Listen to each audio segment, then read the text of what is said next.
You would bless us by everything that you say by your Spirit through Jodi this morning and all the conversations we have, God, and questions and answers and all of that, God, that we'd be blessed, we would have a greater sense of how we might communicate across the various generations. Lord, there's so many things going on in the world these days.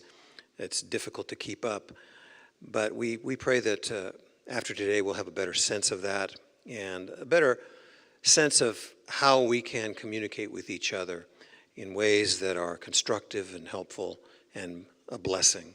So watch over us and give us new insights and new blessings this day. We pray it in Jesus' name. Amen. Folks, Jodi Tompkins.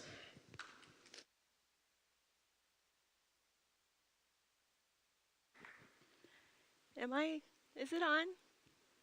Not yet. I think is mine? I don't know. Does Justin have? It has green on it. It is on. Okay, good. Thank you. Well, good morning.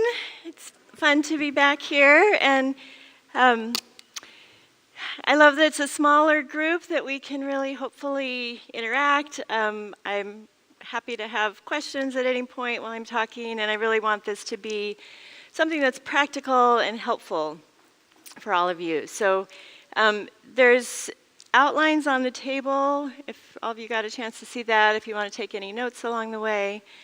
Let's get started. This is my generational family, and kind of interestingly, I am there in the middle of the picture. We have 4 generations. My parents are 88 and 91. I have 5 kids with 4 in-laws, about to be 5 in February. My kids are aged 25 to 39, with the in-laws included. I have 3 grandkids, with my 4th to come in March. They range all under the age of 5. So I get this topic, and I think it's just one of my favorite authors uses the word brutal. It's brutal and beautiful at the same time. It's busy, it's complicated, it's challenging. I think as a parent, we often think, well, once I get through this early stage, then it'll be easier, and then it'll be easier. And I think having adult children is harder for me than having babies. It's just we're constantly in this process of learning and growing. And so I'm right there with you, and I hope today we can just talk about some tips and tools to understand the generations that we're dealing with in our lives, and then some maybe practical ways that we can practice showing up in the way that we want to in our families. A little bit more about me. I got my bachelor's degree in child development and family relations. And so at that age, I really became just fascinated with the idea of human development, and then had my kids and just loved this process of watching a baby become a person, watching that identity evolve, watching that process from birth to death. And so that kind of stirred my interest. I talked about my family. We were here on Young Life staff for about 14 years in San Diego. And then at the age of 45, I decided to go back and get my master's and learn more about how I could help and empower people. Got my master's in marriage and family therapy. Then we moved to Doha, Qatar. Surprisingly, out of the blue, not where we thought we'd end up, but I was fortunate to have just finished my degree, and so was able to have a private practice over there, and had this wonderful experience with so many different cultures and religions and ages. It was just invaluable to me, and I loved that experience. Then came back and decided to keep on with my education, went to Fuller Seminary, got my doctorate in psychology and also a master's in intercultural studies along the way. And my doctoral dissertation, kind of as I was working in Doha, I kept kind of noticing this underlying issue as I would work with people, whether they came in for relational problems or anxiety, depression. There's always this kind of underlying sense of, who am I? And how do we get kind of lost along the way throughout our lives? And so that really stirred my interest in studying identity development. And so that's really kind of been my specialty throughout my work. I developed in my doctoral dissertation a curriculum because I feel like we all kind of know we're supposed to figure out who we are, and yet we don't really have much help along the way. And so the curriculum I developed and some retreats I do is just kind of creating an environment to cultivate that sense of who am I and how do I become myself. And then started a private practice. Well, I also worked at Pepperdine University in their counseling center with their athletes. I worked at Donovan Men's Prison. You're welcome to come on in. That's okay. So worked at Donovan's, a men's maximum security prison. And so even within that spectrum of society, saw this really fascinating view of development, of how do we become ourselves. And so that also has really informed my work. I work with veterans as well. So today, I want to just give us an overview of where we're going to go. The first session, we're going to talk a little bit more specifically about the ages and stages of life. Kind of being able to understand what are some of those critical things that we're working through in each stage. And so as we think about our families, our kids, or our older parents, how do we understand a little bit more about the unique challenges and growth opportunities that are in each of those stages? We'll have a break, and then we'll come back and we'll talk about, how do we cultivate connection? Come on in.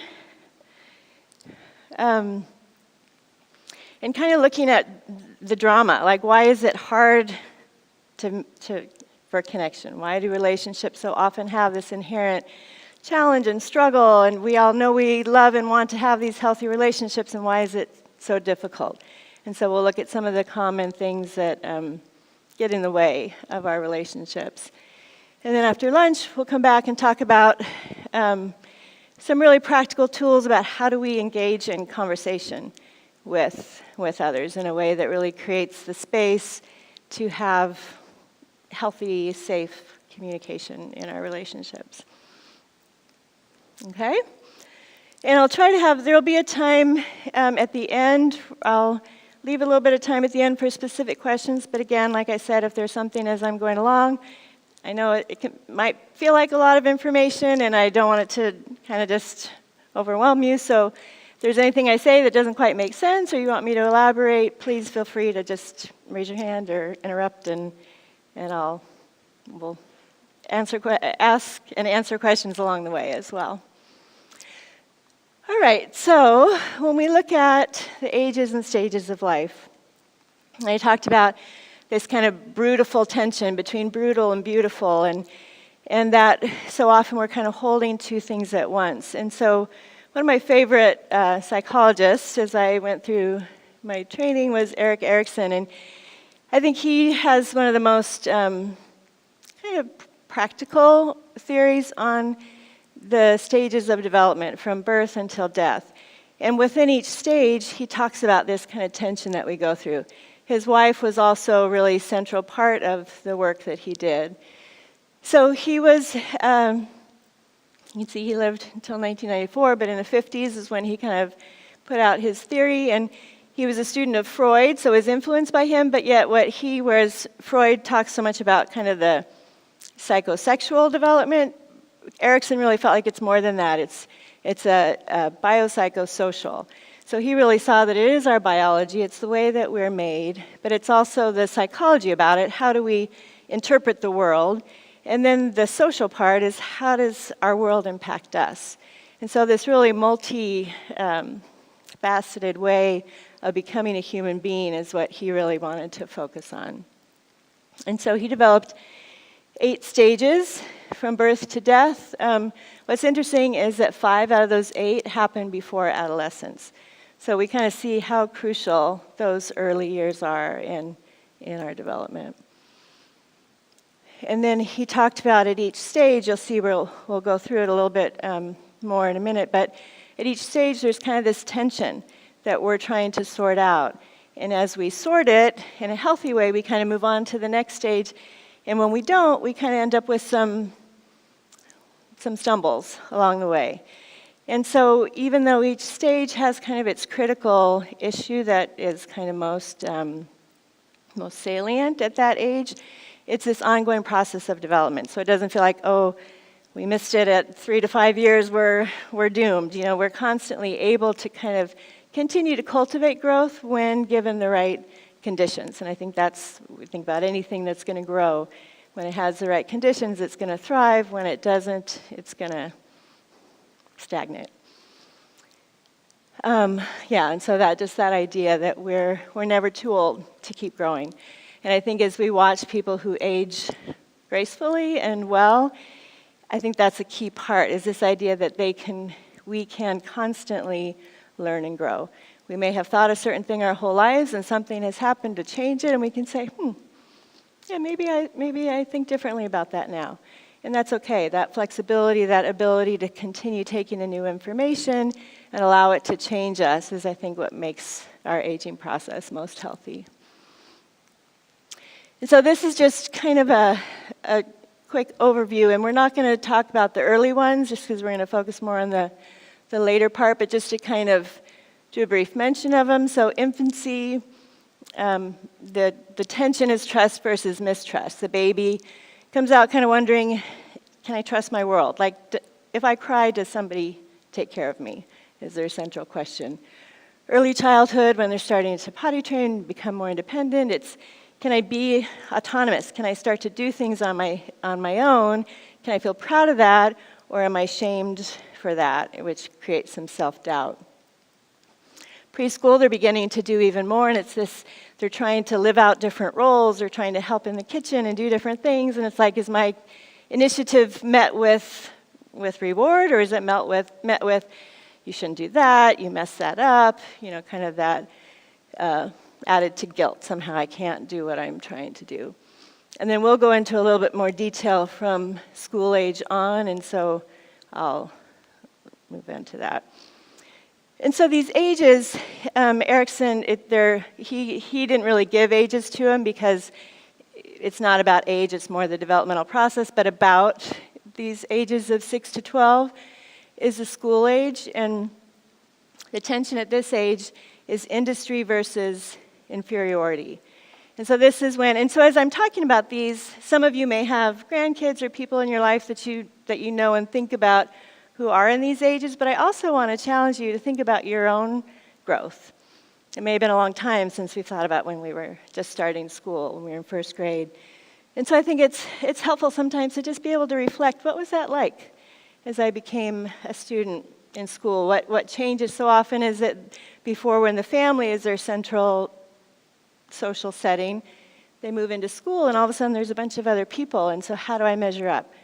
Am I as smart as that person? Am I as good of an athlete as that person? Do I look the same way that person looks? And so this is where this idea, when they kind of go through the stage in a positive way, they develop this sense of competence, like I'm okay.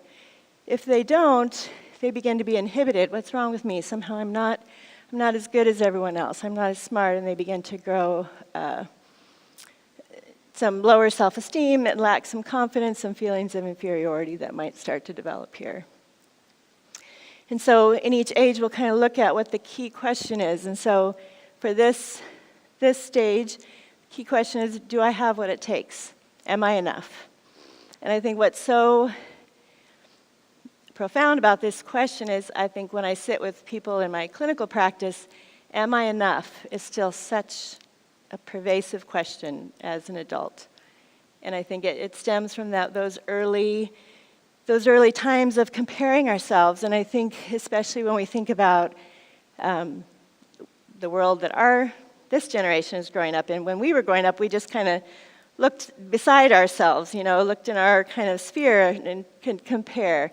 And now with social media, I mean, kids are comparing themselves across so many people with so many different, abilities and gifts that they're putting out there. And, in school age, a big challenge is, am I going to be invited to the party? When we were growing up, we maybe didn't know if we were invited or not. Now, it's posted on, so they know not only was I not there, but who was there and how much fun they had. And So you just see how when there's already this vulnerability to am I enough, and then they're kind of bombarded with this constant comparison, it really becomes a challenge. And so hopefully, when they kind of can navigate this, they end up with a sense that I'm enough, I can learn to manage myself, my behavior, and my emotions. The negative or maladaptive message is somehow I'm not good enough, not strong enough, not pretty enough, not smart enough, wherever their kind of sphere of influence is, they begin to kind of develop this self-doubt. And so then adolescence, and then you kind of see at each stage how you kind of take where you were into the next stage. And so for adolescents, the big tension is their identity. Who am I? And often teenagers, this is when now even more their peer group becomes their main influence, and they're really kind of trying to figure out who they are by looking at who others are. And the more they're looking at others rather than kind of looking internally to listen to themselves and kind of learn from themselves, who am I? What do I value? What do I want in my life? Rather than kind of going to their peer group to answer those questions for them. And so their key question, who am I and who can I become? The hope is that they come to this place, and when we keep, I think, with people in that age group, we keep trying to turn them back to, what do you think? How do you feel? What do you want? Letting them become focused on my first question is to myself, not to all those around me. And then they can learn I can accept myself, I can express myself. I think this is the other thing for an adolescent, the ability to express themselves, because a lot of times they're trying it on. They're trying different ways of expressing. They might wear different clothes, do their hair a different way, practice different beliefs. And when that's met with, oh, well, no, you can't be that. You shouldn't do that. That's not okay. They begin this role confusion because part of their insides are saying, this is what feels right for me, but the world is telling me no, so therefore I guess I can't trust myself. And then we begin this kind of distressing kind of internal battle in people. And then I think also that, again, the idea that I have the potential to grow and change. I think at every stage, that deep awareness that says I am constantly in process. I don't have to be, I'm not finished. I'm always learning and growing. The maladaptive message, when they keep getting these messages from the outside, well, that's not okay, or we don't do it that way, they begin to decide that I must hide myself and pretend, or I'll find my identity in something or somewhere else. And this was really interesting when I was over in Qatar, as I would work with young people who, Qatar is a very conservative country still, where all the local women wear the abayas and the head covering, and the kids as well. And so I worked with a lot of, especially the teenage girls, young women, who have to match the culture that says, you must do this, you must do that, especially as a woman, certain traditions that were expected. And yet internally, and as again, they're watching the world around them thinking, but maybe I want to go to school. Maybe I want to go to the United States or Europe for school the way my brother can go. And maybe I don't want to wear this all the time. Maybe I want to wear my headscarf looser. And so they really begin having this kind of dual identity, that when they're in their family, they're one way, and when they're in school, they're somewhere else. And I think sometimes within the Christian culture, we see that as well. Kids have this really strong sense of this is the way I should act, and yet when it doesn't feel congruent, or there is this some kind of internal sense that I want to try something else, they put on a different identity outside of the home. And so again, that begins to create this tension and confusion within them. Well, who am I really? How do I really even trust and know my own voice, because the other voices are so loud that are coming at them? So then the next stage is young adulthood. Oh, I didn't mention with the one thing about the age ranges here. When Erickson was doing his work in the 50s, adolescence kind of stopped at 18. And nowadays, there's an idea of emerging adulthood where it really goes up to maybe even 25, even 30, with more people going to college, not just stopping with an undergrad, but more people going on and getting graduate degrees or doing traveling and gap years. And so it is, and I think it can be frustrating sometimes for the older generation to think, well, why don't they become more responsible? Why aren't they taking care of things, getting married, getting a job? And yet that's their culture, and that's, in a lot of ways, a healthy process. I think sometimes they look at the older generation and think, well, they just worked in that company forever, or they did this forever, and that's not what they want. They want to explore. They want to kind of figure out what really makes sense for me. And that's a healthy process, even though it can be frustrating sometimes, I think, for us to watch. And I think it's hard. I know my son struggled for a while, and he hated that question, what are you going to do? And I had to be so careful. I was just curious, but every time I asked it, it created this anxiety within him because he didn't know. And so I think the more that we're aware of that internal anxiety, they want to figure it out. And the more people are asking, often it kind of may create that need to, well, I'll just do this, to make everybody happy and quiet. So the thing about this next stage in young adulthood, Erickson identified the tension here is between intimacy and isolation. And this is the age where people are trying to find that significant other. And what often happens, and I see this so much in my practice, is that people struggle to find out who they are, and so they decide, well, I'll find out who loves me. And if I can find out who loves me, then I'll have a sense of worth, and I'll have a sense of knowing who I am. But in that, their identity becomes meshed with whoever their person of choice wants them to be.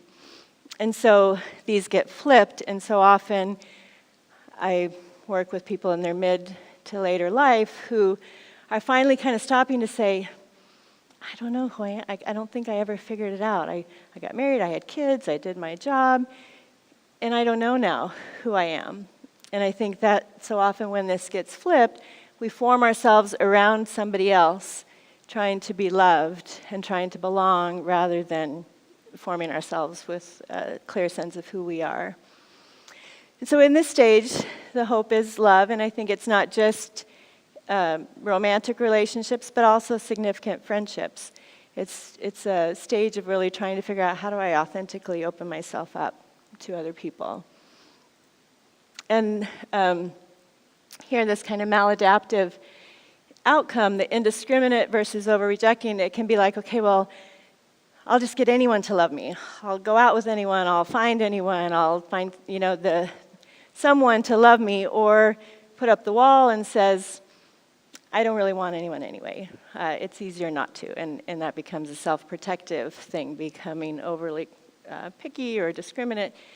And so these both extremes kind of get in the way of someone authentically finding out how to connect with someone. So here their key question is, am I lovable? And can I be my true self with another?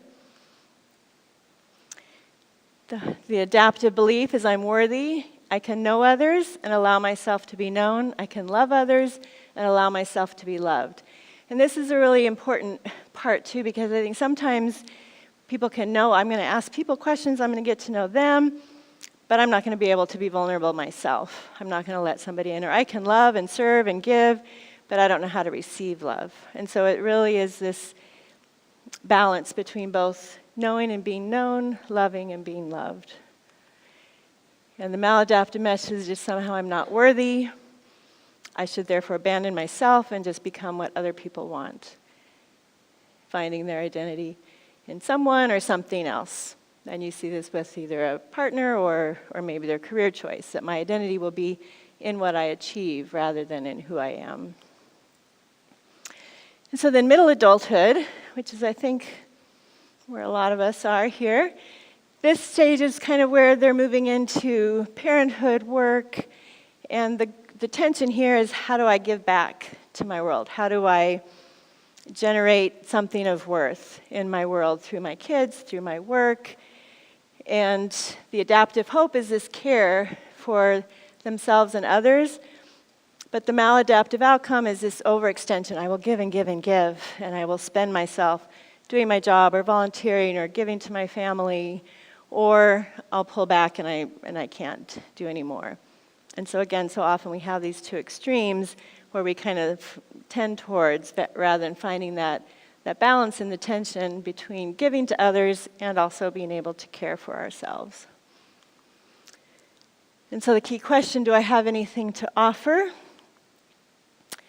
And hopefully the belief is to figure out that I'm someone of value and purpose, and I can make a difference in my world.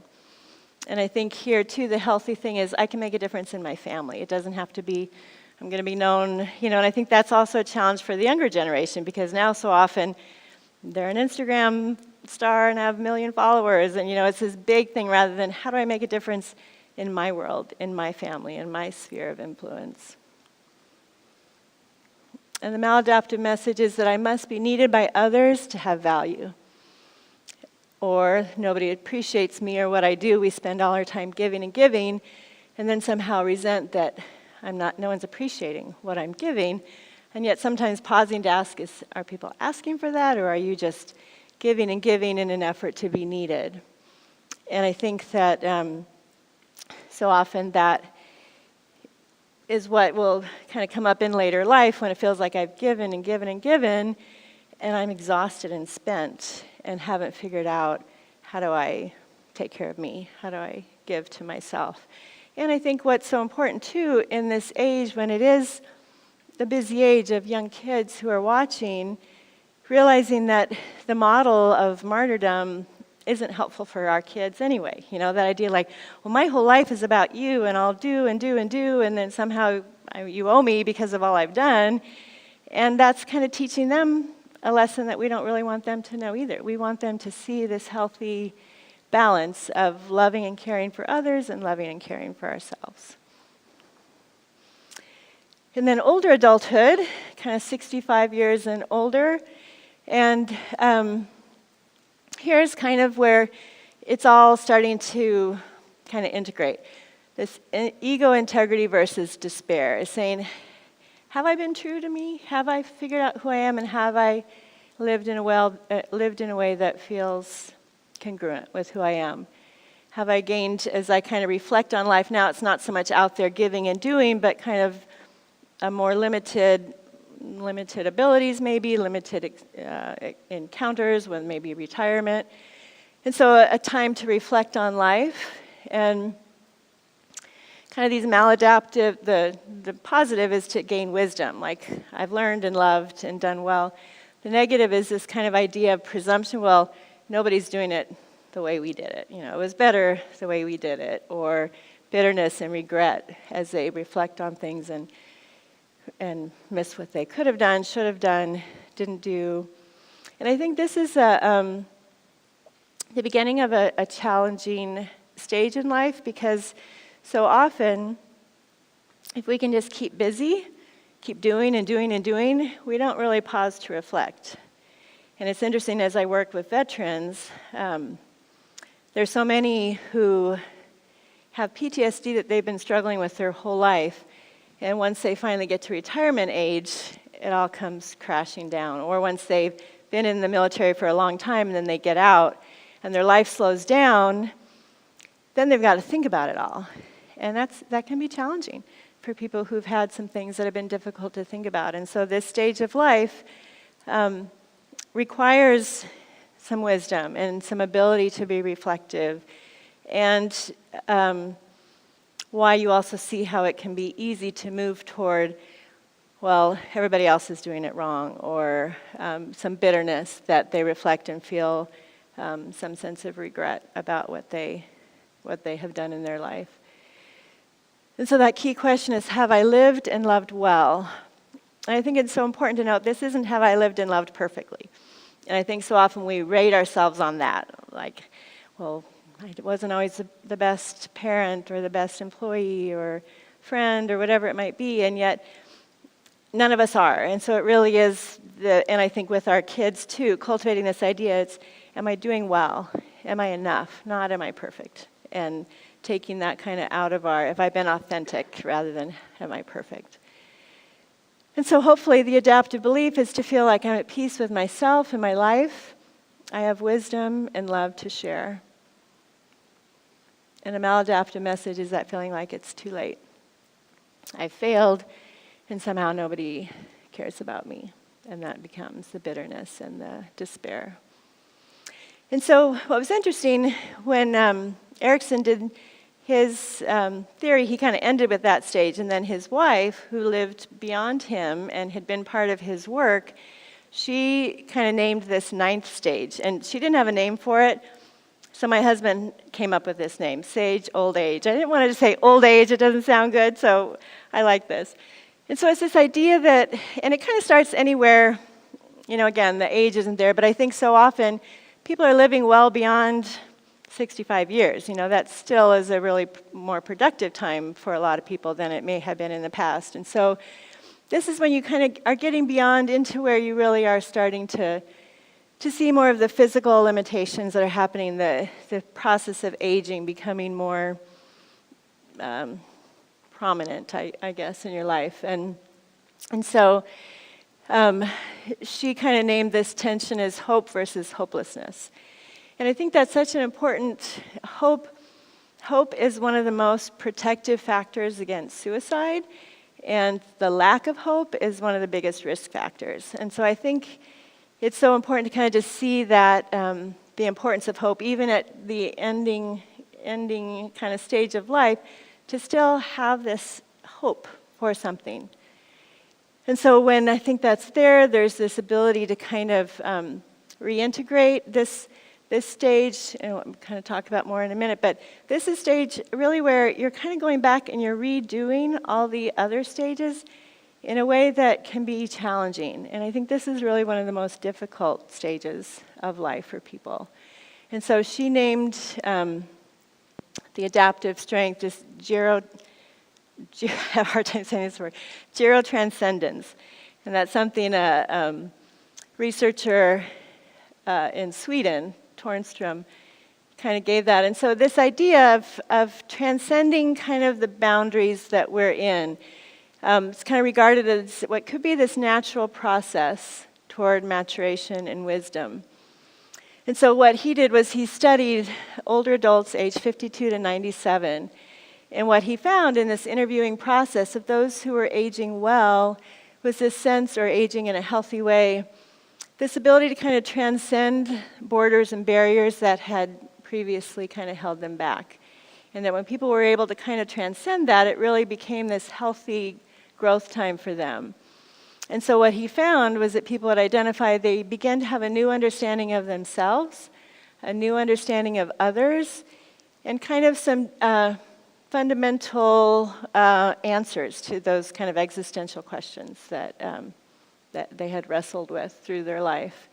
And so I think this is so key, like I talked about earlier, that idea of constantly being able to learn and grow, to think about at your final stage of life, to be able to have a new understanding of yourself and others is just a really healthy, open, curious way of living. And I think the ones who say, nope, this is the way it is, this is how I am, this is the way it's always been, they're the ones that their world begins to close in on them versus being able to open up for them.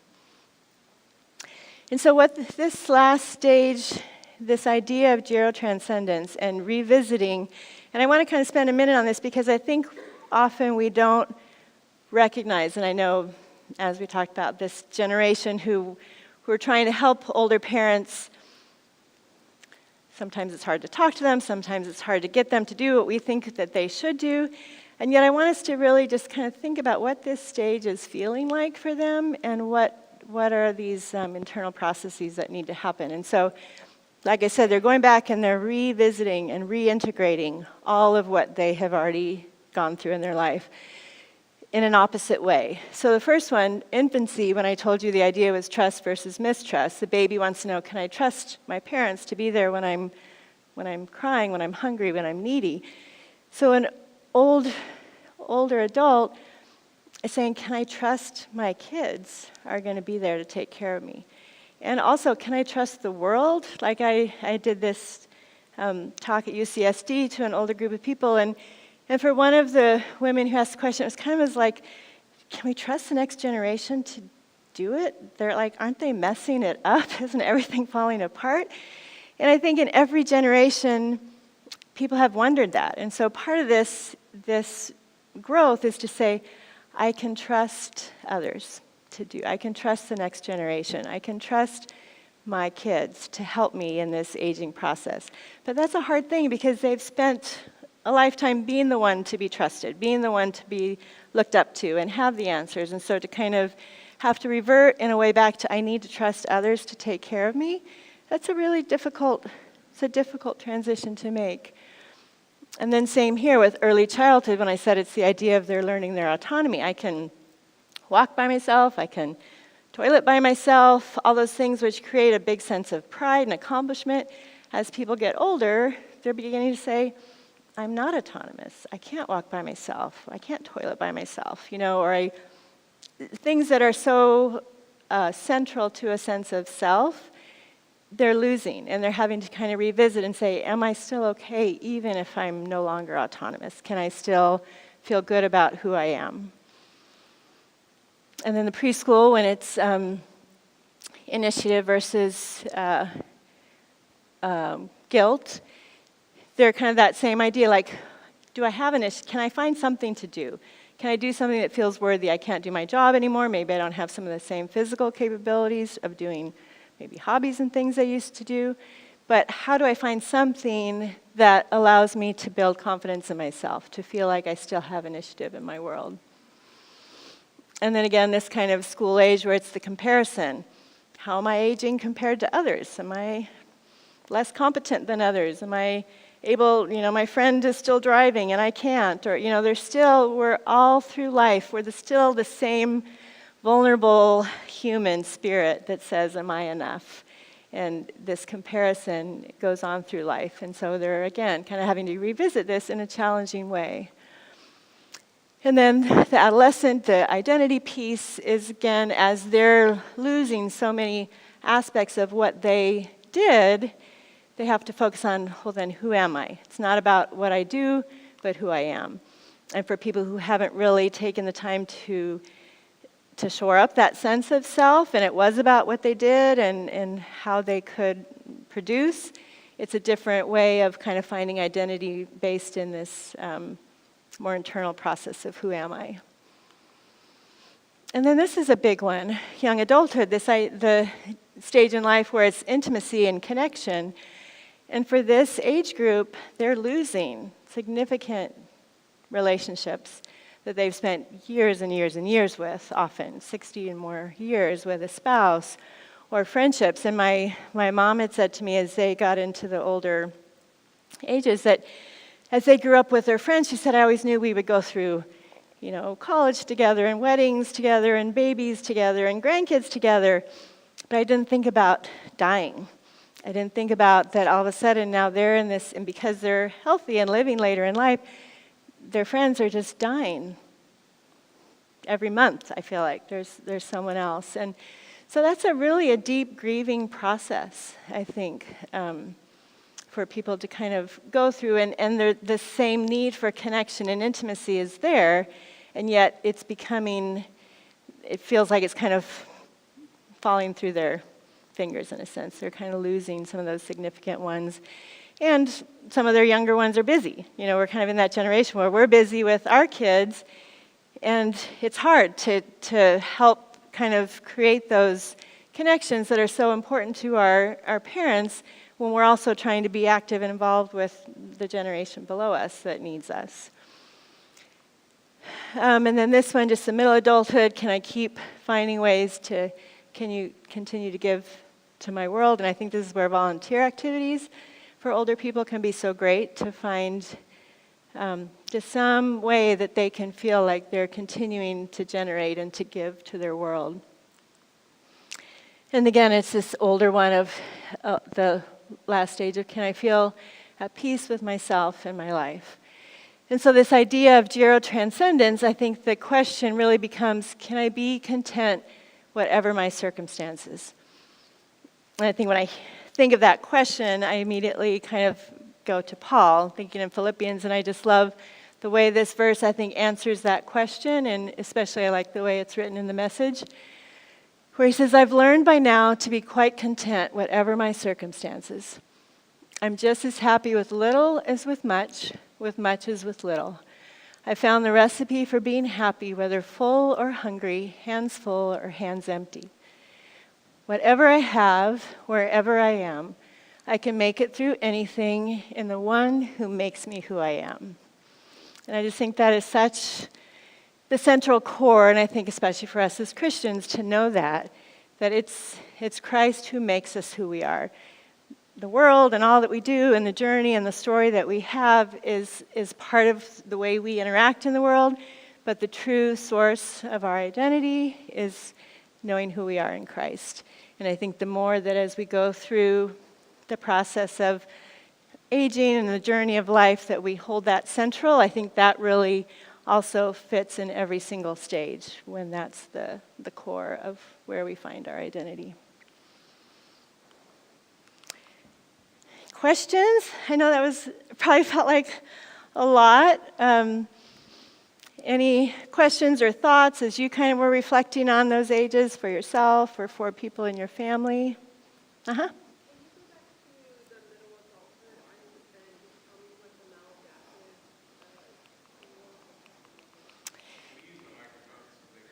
Yeah, so she's asking back to, so middle adulthood. Thanks, Scott. Which one on this one? The chart. The chart? I just wanted to see what the maladaptive outcome was. I had missed that.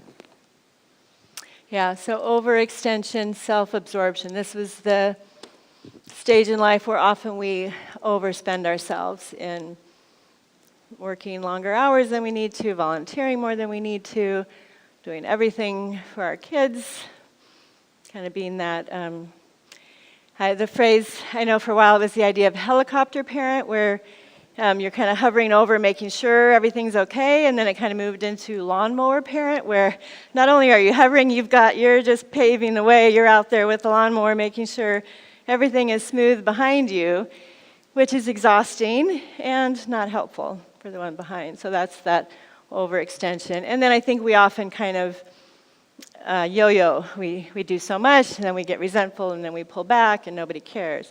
And then we do much, and so it's kind of this back and forth that happens.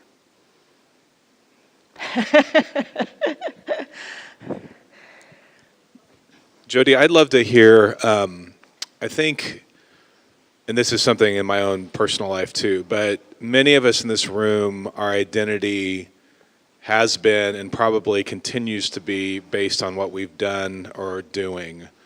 And I know identity kind of runs through that whole thing. What are some ways that we help ourselves or help our kids or our parents kind of step back from that and help them to see it really is, as Paul says, the core of who you are, your being, is ultimately what matters. And I think for the older generations, although I'm in that older, I realize, here I am, middle adulthood. I still think I'm like middle age, and I realize I'm way past that. But, because it's hard for me to even play it back in my own mind of like, how do because success has been ingrained by the generations ahead of me of like, it's what you do. And so like even with my parents and looking at our kids, and my son who's graduating from college in 9 months, who gets asked, what are you going to do? He's like, I don't know. Yeah. But yet that's not really a bad answer as long as his identity is right. But what are some ways that we can even play that narrative into our mind? Yeah, that's a good question. That's part of what we do with the identity process, because there's this kind of, so I talk in the identity process about imagining or kind of using the metaphor of a tree to think about ourselves. And the roots are kind of what keep us grounded. They're the things that we do to take care of ourselves. They're the ways that we nurture ourselves. And so I think often what we have are these false roots. And the false roots say, I'm worthy if I'm accomplishing. I'm worthy if I'm doing well enough. And sometimes these come out of early experiences, like we talked about, how those beginning 5 are so formative that somehow maybe a significant voice in our head was, you'll never amount to anything, or why aren't you busy doing something? And so we have these voices that kind of create this perpetual motion, like, okay, we must keep doing it. And so I think part of it is figuring out, I say we kind of can identify a false root when there's an anxiety component to it. So if my job creates so much anxiety, like, am I doing it right? Am I getting promoted? Am I making enough? The anxiety, it creates a false root. The healthy root is, I love being a pastor. I love working with people. When I do it out of the core of who I am, because it's what I love and what nourishes and energizes me, that's a healthy thing that feeds our core, versus am I doing it because I want people to think well of me, or I need to be needed, or I need to prove that I'm doing enough. And so I think so often we have these kind of both sides of the same coin, that when I worked with the athletes in Pepperdine, so often they loved their sport. Why they were a D1 athlete is because they loved playing soccer, or they loved running. And then they get to college, and then it becomes, am I enough? Am I going to be starting? Are my coaches going to be, proud of me? Are my parents, is it going to be worth it, all the years they put into getting me ready? And they would just fall apart because the anxiety of doing it now became performance versus, I just love it. It's what I do. And so I think so it's not that we aren't productive. It's not that we don't, being productive is part of what nurtures us. But are we doing it out of the core of who we are because this is what we love and what energizes us? Or are we doing it because there's somehow this void that we're trying to fill by saying, if I can just do it enough, be enough, then I'll feel worthy. Does that answer your question? Jodi, I just had one kind of a comment and a question to it, and maybe you're going to address something about this later. You mentioned on here how the older generations typically say, well, this younger generation is a washout. We're all in, this is the end.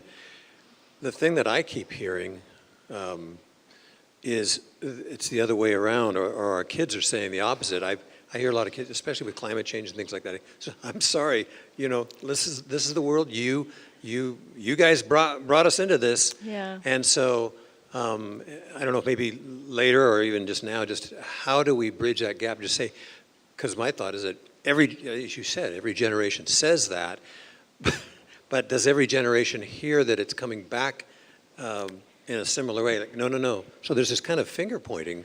Yeah. Do you feel like that was different? Did you feel like you didn't point your finger at the older generation as you were growing up? I don't remember back that far anymore. Well, you were the one having the finger pointed, so I know I didn't pointed feel. to my dad. I know I pointed to my dad, but I don't know that I thought about it generationally. Mm-hmm. I don't remember that.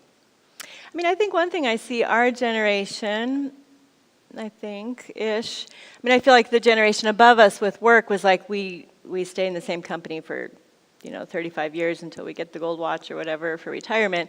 And I feel like kind of that started shifting. I think the younger generation was like, well, I'm going to do something that feels valuable and maybe I'll switch job. I think the idea of staying forever kind of started to shift. And then I think the younger generation took it a step further, like, well, maybe I'll just go volunteer for a while, or maybe, it doesn't matter if it's a productive job, I want to feel meaning in it. And so I feel like each part of, I think, the finger pointing on both sides, I think, and we will kind of get into this in the next section, comes out of a little bit of this insecurity and anxiety that if they all do it this way, then does that mean I did it wrong?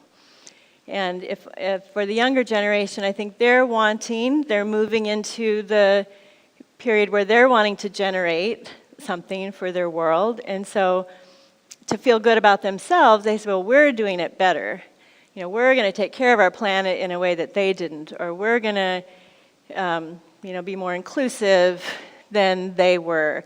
And so I think part of it is it's hard because we feel defensive or reactive when someone's like, well, you did it wrong.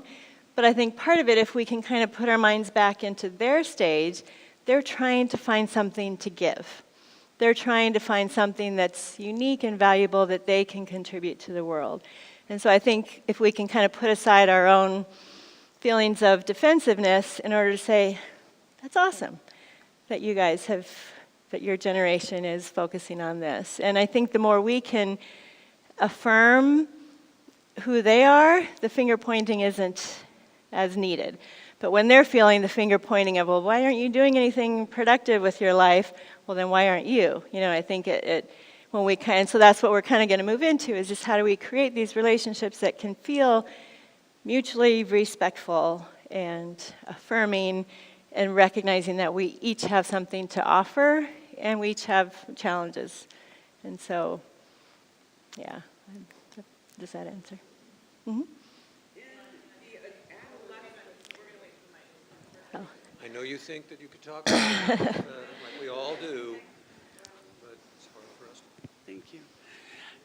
I was struck by your description in terms of adolescence, the 12 to 18. Mm-hmm. You were saying that they want to express themselves in different ways, and then we have a tendency as adults say no, that they feel like they can't trust themselves.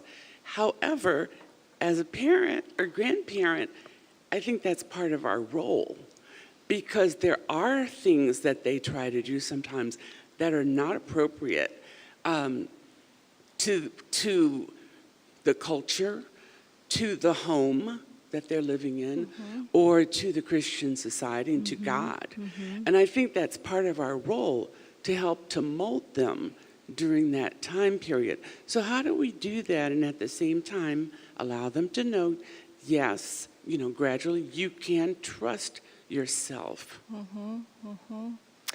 Yeah, it's challenging, because I think if we look at our children or our parents, they will make choices that we may not agree with.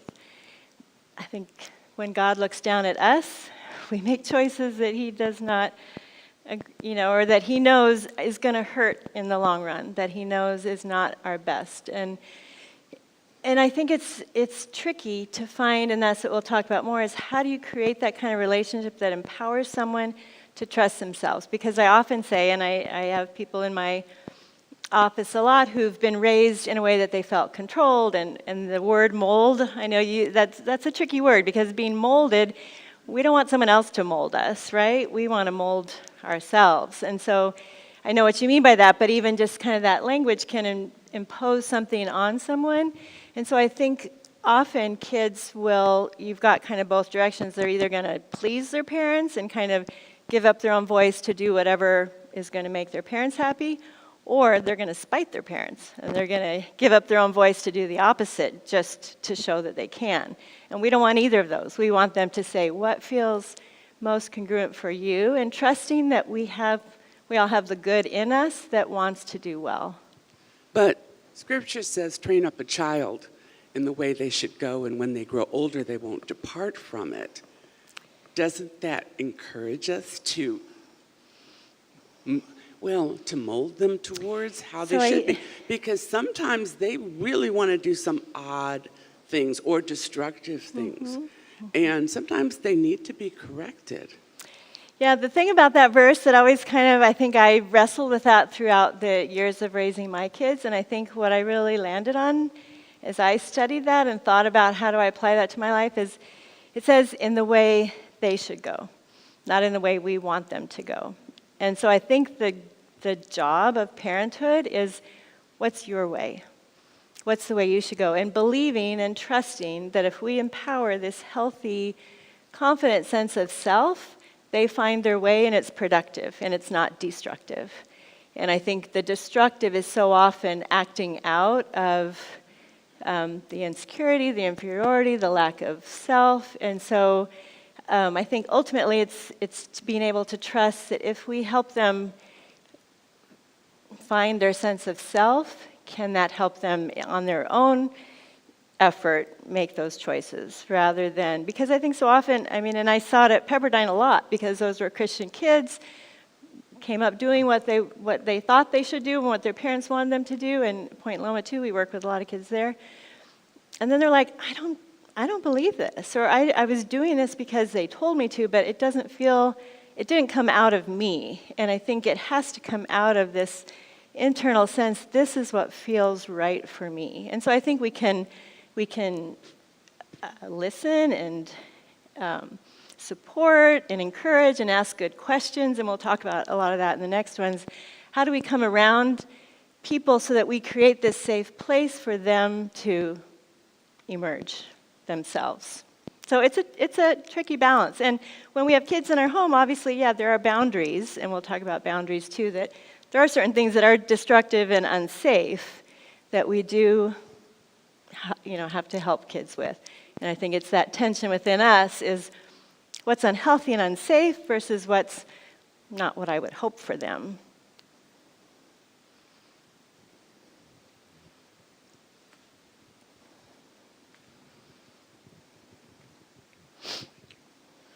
I actually just wanted to follow up on what Scott said, but I kind of see it as the older generation or the generation older than us being fearful of where the world is and it going, sort of everything's going to hell in a handbasket, whereas the younger people feel like you people have screwed this world up, but we have hope and believe and we can fix it or change it.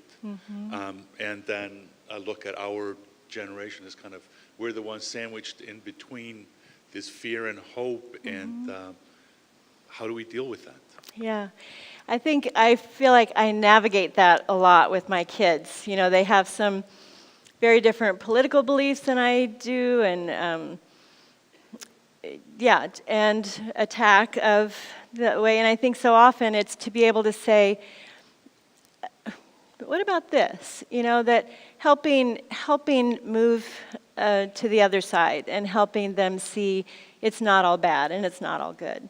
And I think being kind of that mediary voice that says, yeah, maybe there are some things that they missed, but there are also some things that were great. And I think as we cultivate the relationships with, I think the more my kids know my parents, they begin to appreciate different parts of who they were and what they did and how they did it. And so again, I think it's the more we can kind of create those connections that help it to become a person. I think when it's like, well, that generation versus, oh, my grandparents. When it's someone that you know and you connect with and you create those relationships, I think with any diversity, it's easy to not like a certain category of people until you sit with someone and talk with them and you realize, we have a lot more in common than differences. So cultivating, I think, connection and helping people. I think that's kind of part of looking at all these different ages is like, okay, yeah, there's some things that maybe are really frustrating about that, but also do you get what they're going through inside that may be leading to some of that frustration? And same on the kid, some of this weird behavior, but it's this internal struggle that they're trying to work through. And so the more we can kind of have understanding of the unique challenges, I think it can help create more respect, maybe.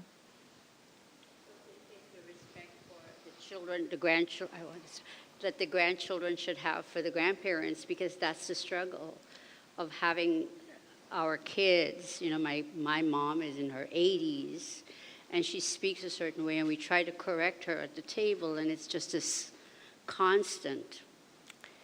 She speaks in a way that's offensive to the kid. Well, they perceive it. They go, well, you can't say this, you can't say that. Yeah. And then it's just this constant, and my in-laws, it's the same. They're everybody's in their late 80s. Our kids are only in their 20s.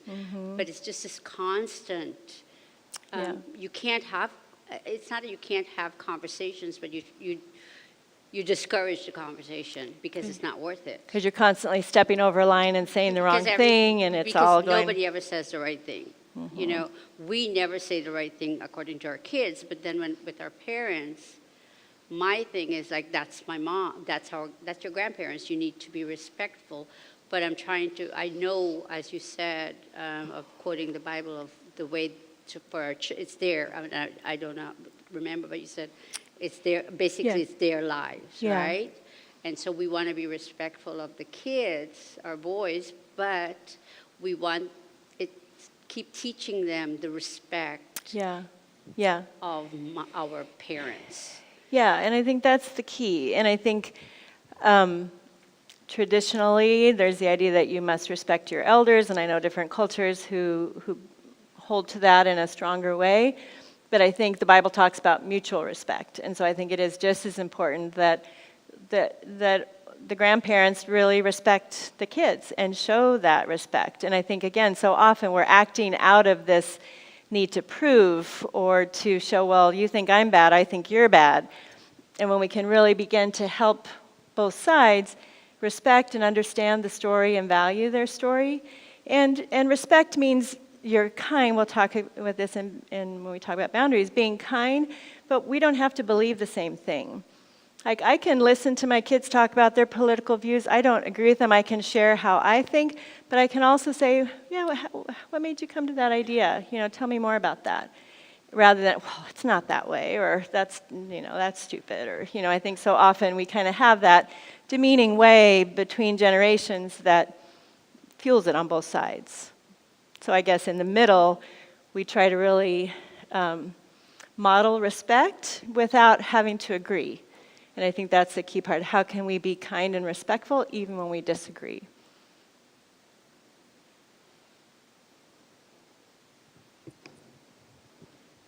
Sorry, I have another question.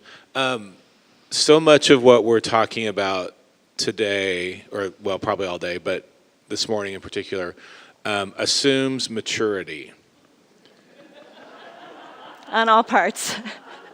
And yes, for all of us, I include myself, because I feel like many of us are still kind of stuck in adolescence, and adolescence, as you have up here, now goes at least 25, 30, 40. 60. 60, yeah.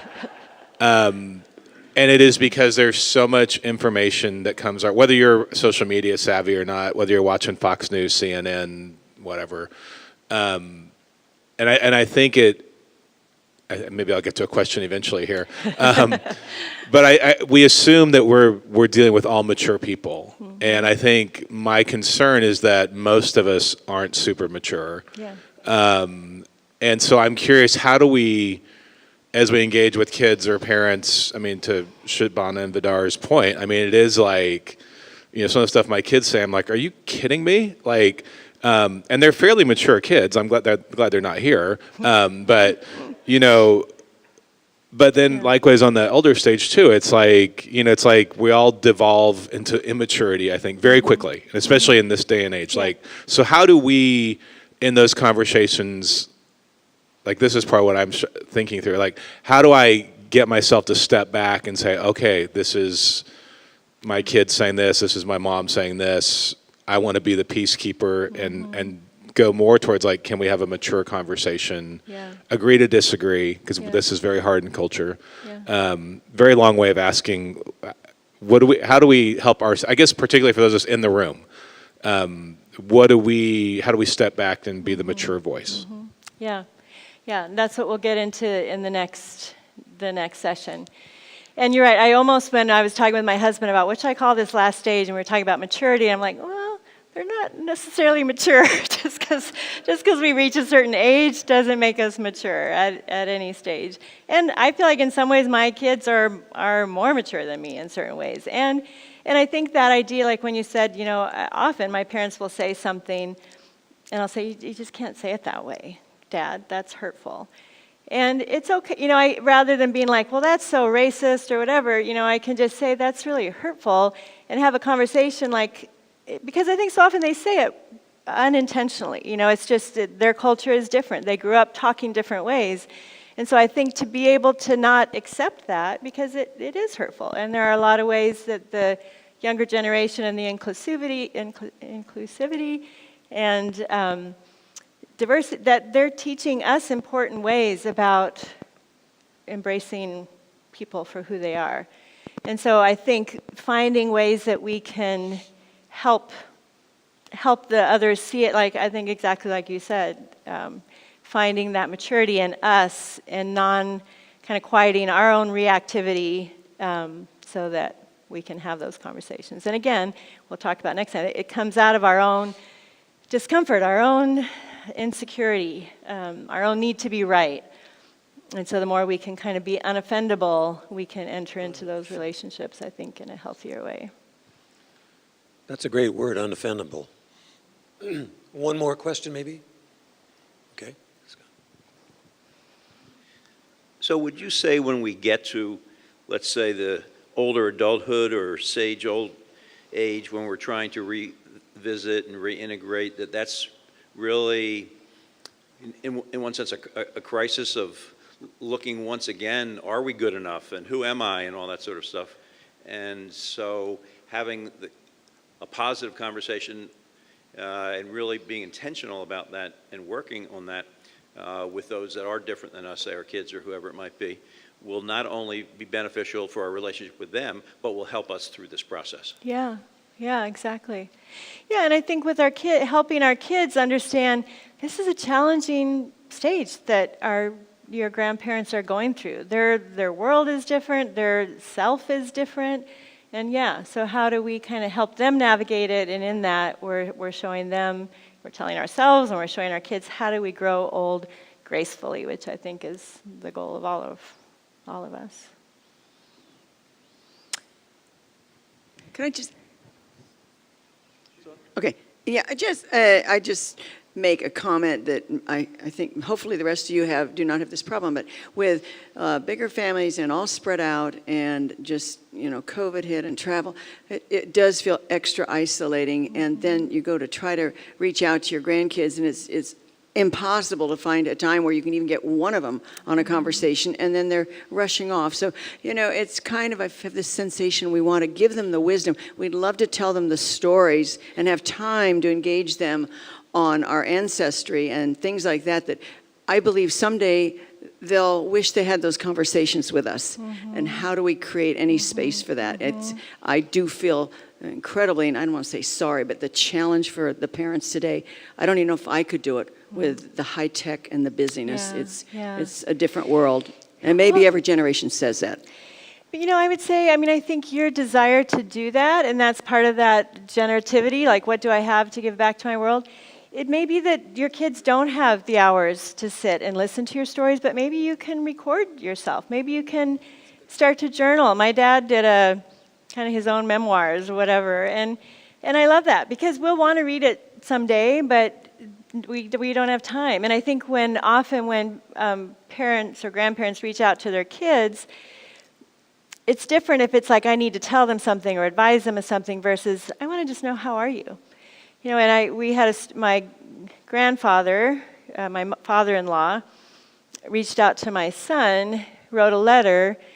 First time he's ever written a letter, and it was his need to correct my son on something. And it broke the relationships within the whole family because the siblings were like, how dare you? And for my son to feel like, that's the first letter I've ever gotten from Grandpa, and that's what he chose to do with that, And so I think that idea, like maybe we can't talk to him on the phone or get a text, but maybe we just, send. They still like getting letters, They don't do that, and so to just send a card that says, "Hey, I'm thinking about you. I love you. How are you?" Or I just think those are the ways to keep the connection that isn't imposing on them. It's just showing up and being present in their lives. So I think we'll go ahead, Laura. Wonderful. Jodi, thank you. First step, I remember from last year, it kept building on each session, so just remember that as we go through the day. You guys, we are still in for a treat, 2 more sessions. So right now, we're going to take a little break. Bathrooms, you know where they are. Food, you know where it is, little snacks. And then let's try to be back by 10:30, if that's okay. So nice 15-minute break. We're getting fresh coffee. It's coming right back. Larry's working on that. And if you have any questions in the midst, please, we're all here. Okay? Thanks.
get refill on that coffee and that water, and hope you guys have some good snacks. Let's settle in.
Find your seats. Jodi's going to start our next session, and we're going to bump the temperature up a little bit. Literally, we saw some, or rather heard some teeth chatter. No, okay.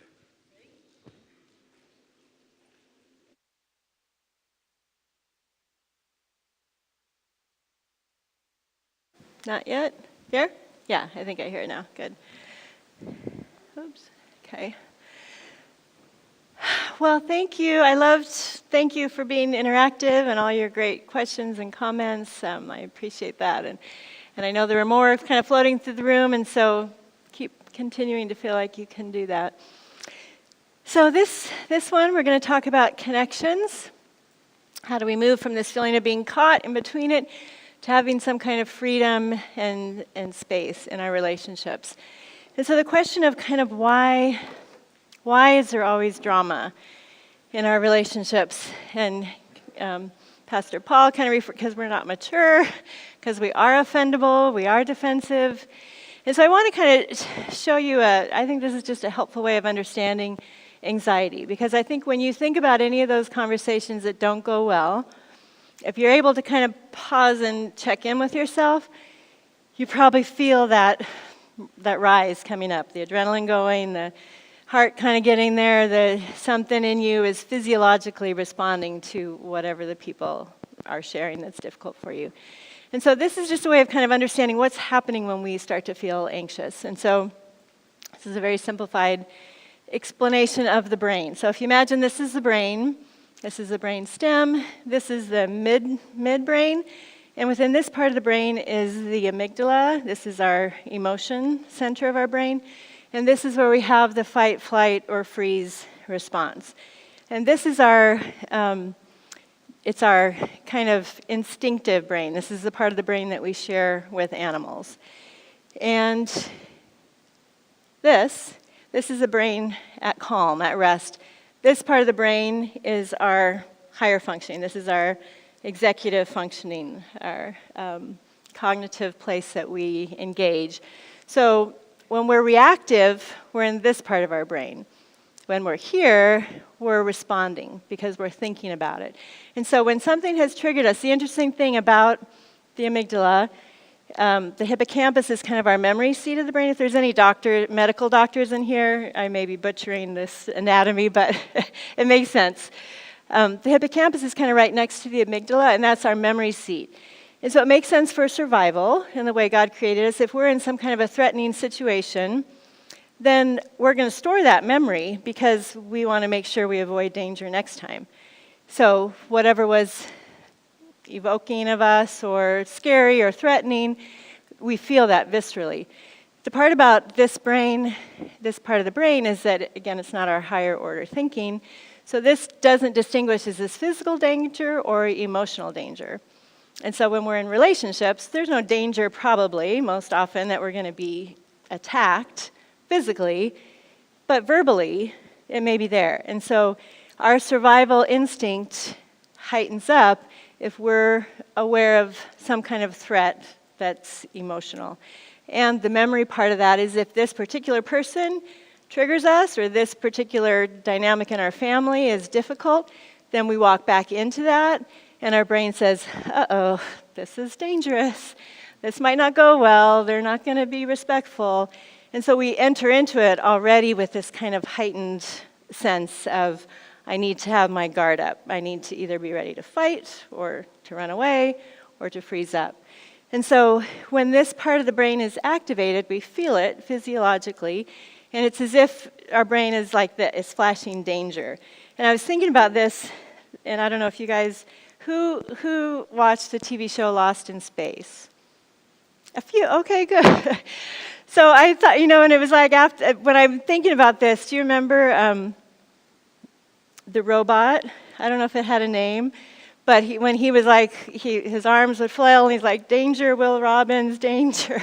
And so that's kind of what I think is happening. And it's funny because I thought, it was actually as I was going to bed last night, and I thought, I probably could have Googled Lost in Space. And that's the difference between me and my kids. If I ask them something, it's like, well, Google it. It's like, oh, yeah. We're not used to the fact that anything we want to ever know, we can just go on the computer and find. So anyway, that's an aside. But that's the picture.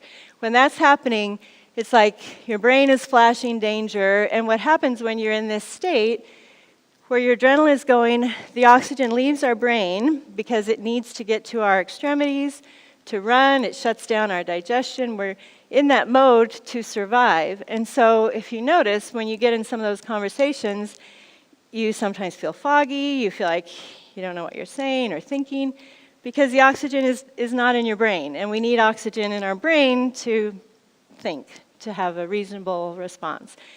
And so that's where a big part, when you're noticing your brain is in this flashing pattern. And I think this, again, is so interesting in the way God created us, that when you've thought you were in danger and then you realize that you're safe, what's instinctive that we do? Right, sigh of relief, because what that does, it takes all the oxygen, we get it back into our brain so we can think. And this is kind of an on-off switch. So when our brain is flashing, we're reactive, we're defensive. If we can catch that, take a deep breath, maybe even take ourselves away if we need to, and engage our thinking brain, we turn off the reactive brain. And so kind of just that awareness of what's happening, and the same thing with our kids. Maybe we're not reactive, or our parents, but we're watching the emotion rise in the people that we're talking to. To notice that and be like, okay, wait, maybe, let's take a deep breath. Maybe let's come back in 5 minutes, or whatever you might need to do. Excuse me, I'm going to grab my water here.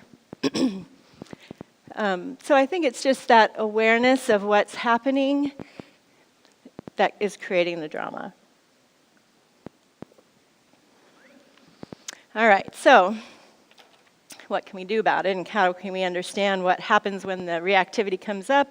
What do? We kind of go into these roles. And someone named Stephen Cartman, back in '61, came up with this model that I think is really a helpful way of looking at it. He called it the drama triangle.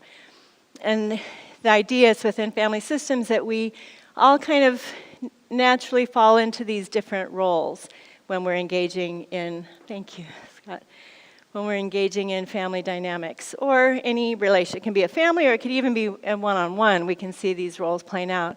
So the first role is a persecutor. And this is the person, they're attacking, they're blaming, they're in the fight mode. Their survival method said fight, attack. And so these are the kind of words you might hear from a persecutor. Just I'll say, all of us have done all of these probably. So I'm in here with it, so we're not pointing fingers. We're just kind of trying to recognize what's happening when we're feeling. Sometimes we're not saying it out loud, but we're sure feeling it inside. thinking that we're not saying it, but everything in our demeanor is probably still persecuting. How dare you? It's all your fault. What were you thinking? I never said or did that. And this is kind of this gaslighting. I don't know, this is a term that is thrown around a lot now in the younger generation, but it's a powerful way of recognizing when someone says, I didn't say that, or you must have heard me wrong. And what that creates in the receiver is, am I crazy, or did that happen that way? And so that it's just this kind of blame shifting to be like, no, I didn't ever do that. And this is just the way I am. Kind of get over it, get used to it. You should be ashamed of yourself.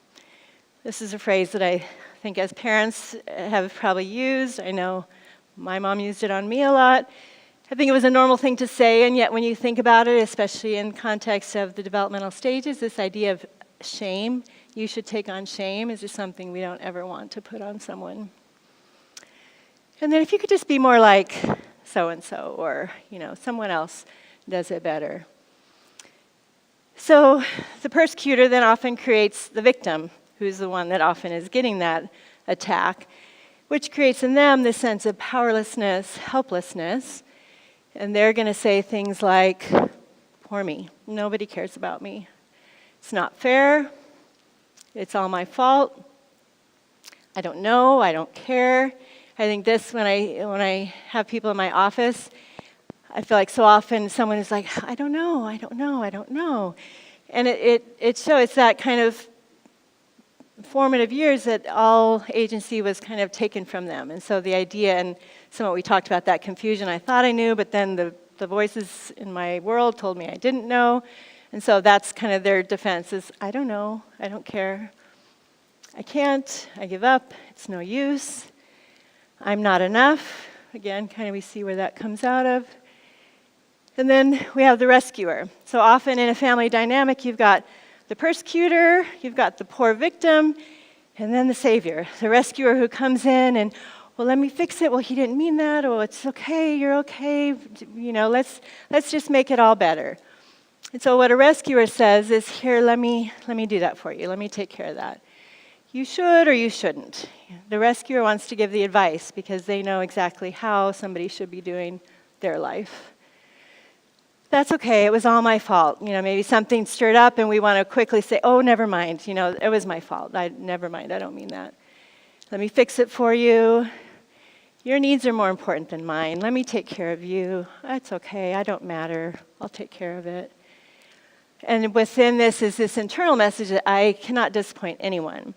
And so the rescuer is exhausting themselves with doing what this person needs and doing this person needs and doing, their goal is I must please because somehow that's the way I feel good about me, is if I can please everybody around me. And then they feel like nobody appreciates me. Look at all this that I did, and they don't even care. They didn't even say thank you. They didn't even say they were sorry. So then, where does the rescuer go? He becomes a persecutor. How dare you? I did all this for you, and you didn't even appreciate it? How dare you? Or now I'm the victim because poor me. Nobody appreciates everything that I'm doing for him. And so we circle around and around in this cycle. So if you think about it, what would be some of the emotions that are going to be flying around this kind of a dynamic? What words come to mind that people would be feeling? Anger? Frustration? Shame? Was that? Resentment? Yep. Hopelessness? Trapped? Yeah, those are good. I think you got most of them. Criticism. I think sometimes someone's like, well, I'm not angry, but there's this low simmering criticism constantly. What about this? Why didn't you do that? And so we kind of can deny or lie to ourselves. We're not angry, but we're constantly judging and criticizing. Abuse is going to come out of this kind of relationship because there's a total lack of respect among the members. Fear, insecurity. Jealousy, this is an interesting one because I think a lot of times with young adults, and as we talked about that intimacy stage, someone finally finds someone who's interested in them, and this person is so interested that they want them all to themselves, and they can't have any other friends, and they need to control what they wear and what they do. And for a while, this person feels so loved because this person just can't get enough of me. But within this is this really powerful control and manipulation and dominance that eventually then becomes clear, but yet in those initial stages, this longing to belong and to be enough and to be loved kind of creates this ability for someone to come into that kind of relationship and not even realize where they are. Codependency is another big one that comes with the rescuer to victim. Any thoughts or questions before so when we're going to move into then is say we recognize this, how do we move out of it? But I want to just pause for a minute. Is anyone clear? Okay. So the way we move out of it, and this is the idea about how do we cultivate connections? How do we recognize this drama and try to kind of step out of it? And I think the idea when this is the way the families work, also I should have had on there secrets. Secrets are a big part of that other kind of dynamic. Because if anyone knew how crazy this is, it would be terrible. So we don't talk about what dad does or mom does or whatever. Or the kids, oh, my kids are great. They're, So I just think there's those secrets to others and often kind of denial in ourselves in that past way. And so the idea of cultivating connections involves stepping out. If you kind of think about it like a boat, and when you go home to a family dynamic, you're like, well, but if I did something different, it would rock the boat. Like, it's just easier to keep it safe, keep it the way it is. Because stepping out of the boat will rock it, but until you step out of it, you will constantly be pulled into this kind of a cycle. And so often, too, when you're in a relationship and you're feeling manipulated or controlled or angry or any of those emotions we talked about, is a good warning sign for you to kind of pause and think, am I playing one of these roles right now? And how do I kind of move out of that? So the idea, instead of being caught, is just breathing free. And I think that's what our hope in relationships is, that we create space. And I often talk about it's not so much the people in relationship, it's what's the space in between like. How safe does it feel? How open does it feel? How vulnerable is this space that is created between us? And that's the way we cultivate a connection. So the first one is to move from being a persecutor to a collaborator. So a collaborator is going to say things like, help me to understand. So rather than attacking, like, tell me more. Help me understand what's going on. What's it like for you? To try to understand someone else's story before we kind of react to our own. The recognition that you have, whoever is being, doing whatever is upsetting, it's like to recognize that everyone has their own story and their own pain.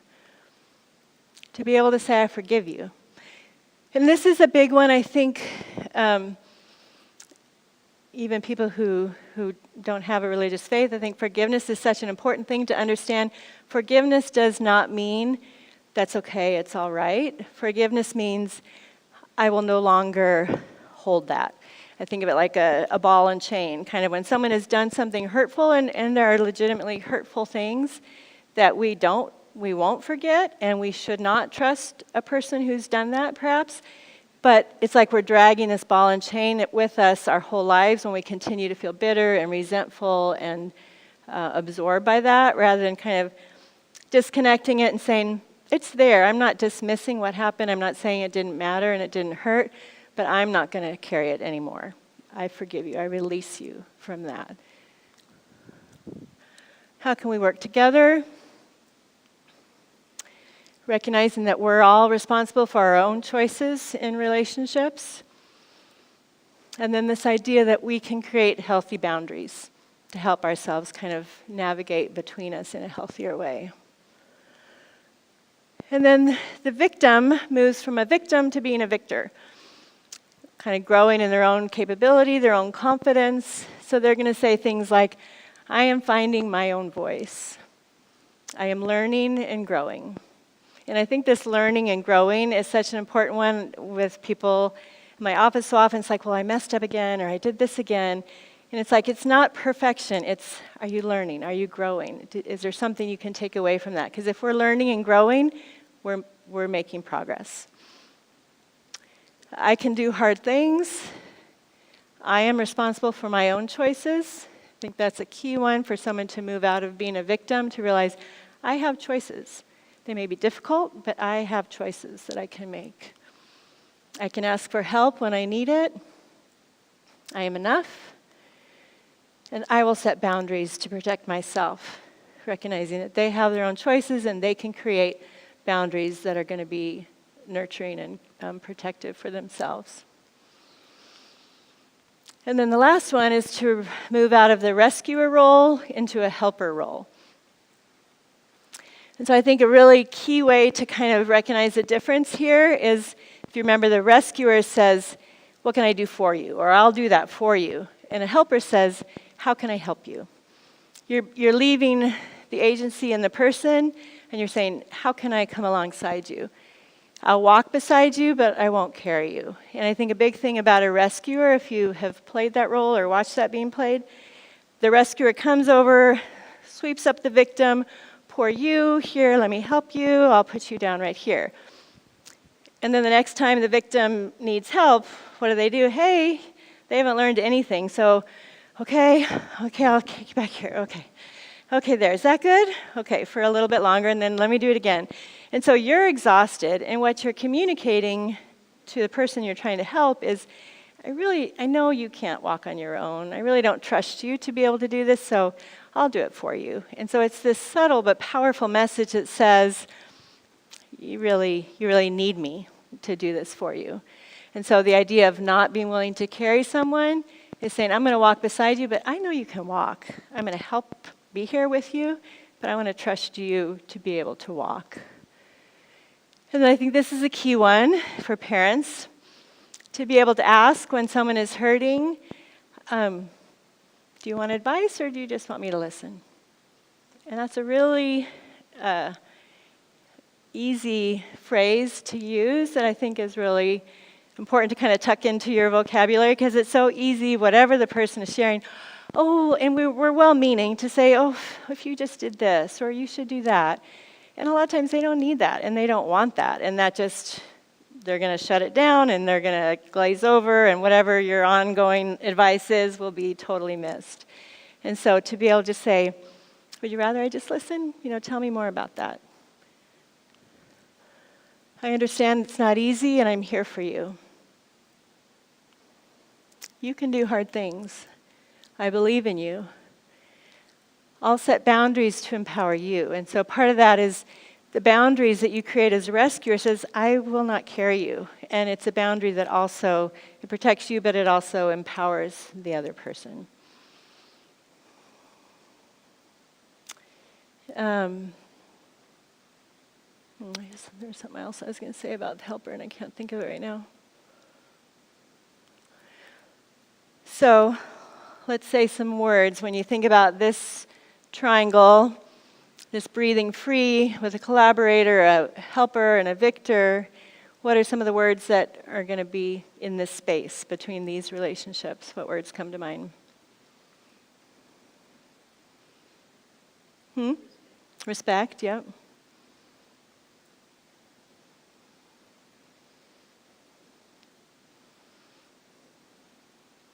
Anything else? Empowering, yep. Caring. Safe, yeah, that's a big one, safe. Hope, we talked about that before. Hope is created in this kind of environment. Confidence. You got the other ones. Feeling seen and heard and valued. I remember what I was going to say now about the helper. I think sometimes, especially when we're in tricky situations with someone who continues to play the victim role, we yo-yo back and forth between carrying them and doing everything for them. And then this idea of tough love, which I don't like that term, is like, okay, you're on your own. I can't do this for you. Good luck. And that's not what they need. They need the presence that says, I'm going to show up for you. I'm going to create boundaries that help and empower you, but I'm going to show up for you. I'm going to be here. I'm going to put my arm around you. I'm not going to carry you, but I will be with you. And I think that's so important because when someone is struggling, they need our support. They need someone to come alongside them. They just don't need to be fixed or carried. And so I think when we think about these words, they are empowering, like you said, and also the idea when someone is acting out in unhealthy ways, like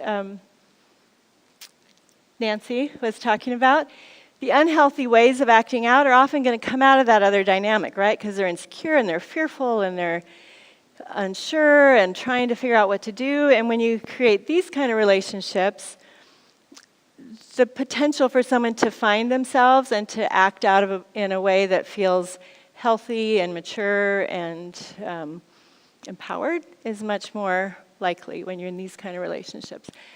So again, this idea just kind of moving from a persecutor to a collaborator, moving from a victim to a victor, moving from the rescuer to becoming the helper.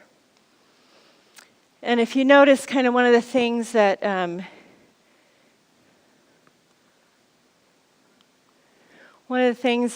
all of them said when we moved to this other side in the connected side, each one of those said boundaries. And so boundaries is a key part of moving out of each one of those roles that we play, figuring out how do we create healthy boundaries in our relationships. So your wounding is not your fault, and your healing is your responsibility. And I think this is just such a key awareness for us and for the people that we are involved with, that there are people who've had horrific things happen that were not their fault, that should not have happened, that they did not deserve. And to be able to take responsibility and be able to be empowered to move in their life, it doesn't dismiss that was awful and hurtful and painful.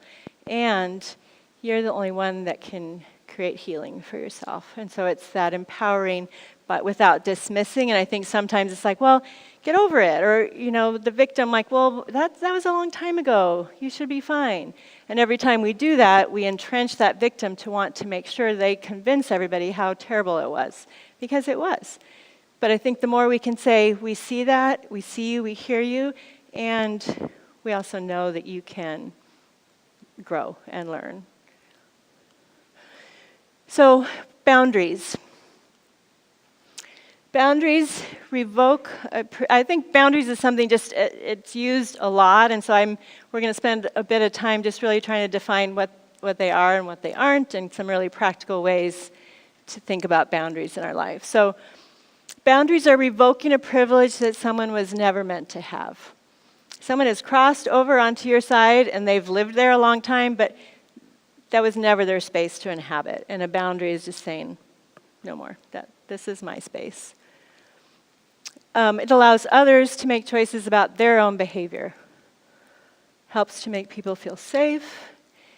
Helps to match our outsides to our insides.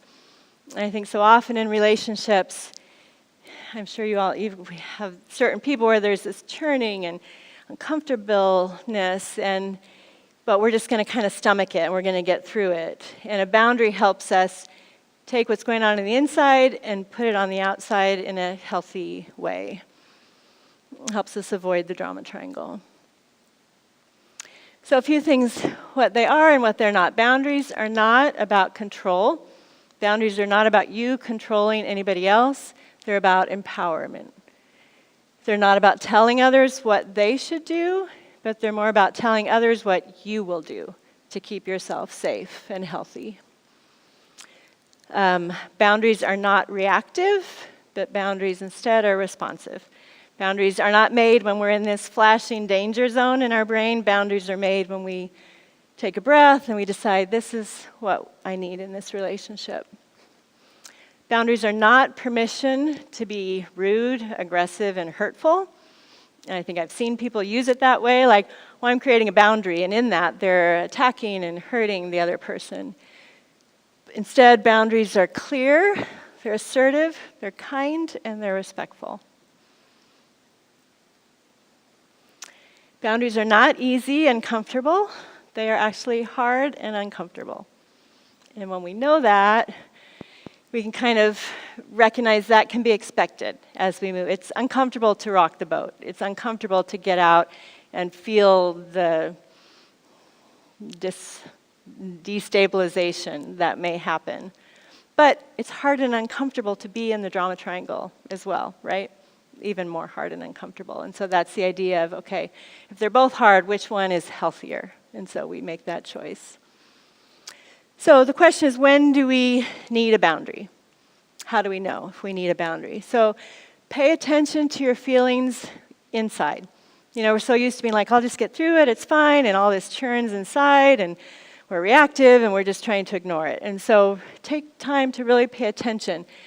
If you're with this person, do you feel dread, unsafe, diminished, less than, manipulated, or somehow crazy? Like you're with them and like, is that just me, or what was it that just happened? That did not feel very good to me. So when you're noticing that, pay attention. Don't just tell yourself, oh, it's not a big deal, it's okay, I'll get through it, because part of it is taking care of you. And the same way that we want to value and acknowledge other people's feelings when we're feeling it, we want to pay attention and say, okay, yeah, that's not okay. We don't need to engage in that kind of a relationship. And the other thing is, if that person is demeaning or hurtful to someone that you love, is maybe a way of you're protecting someone else by creating a boundary. If you notice that you're tolerating this pain of inner conflict in order to avoid the discomfort of outer conflict. And again, recognizing over time, this inner conflict is going to pop out in physical ways, right? When we're feeling this emotional upheaval every time we're engaging with these relationships, physically we're going to begin to feel it. And so, yeah, it may feel easier than avoiding this kind of conflict, but in the end, it's healthier for you. If we're betraying ourselves rather than risk disappointing others. So we'll put our needs down to please our parents or whoever is demanding something of us. When friends or family members offer unsolicited or hurtful feedback or advice. So this is a tricky one because I often have people in my office who are wanting to put a boundary around their parent or their grandparent because they always come in and want to tell them what to do and give them advice that they don't want. And so it goes both ways. It's like that is an uncomfortable place for someone to be. And so, one, we don't want someone doing that to us, and we don't want to be the kind of person that is going to impose that on somebody else. And when the relationship is worth the effort. It's an effort to create boundaries and to make healthy relationships. And so there are some relationships it's like it's not worth that effort. But for the ones that are, for the significant people in our life, it's worth it to engage in making it better. So how do we set a boundary?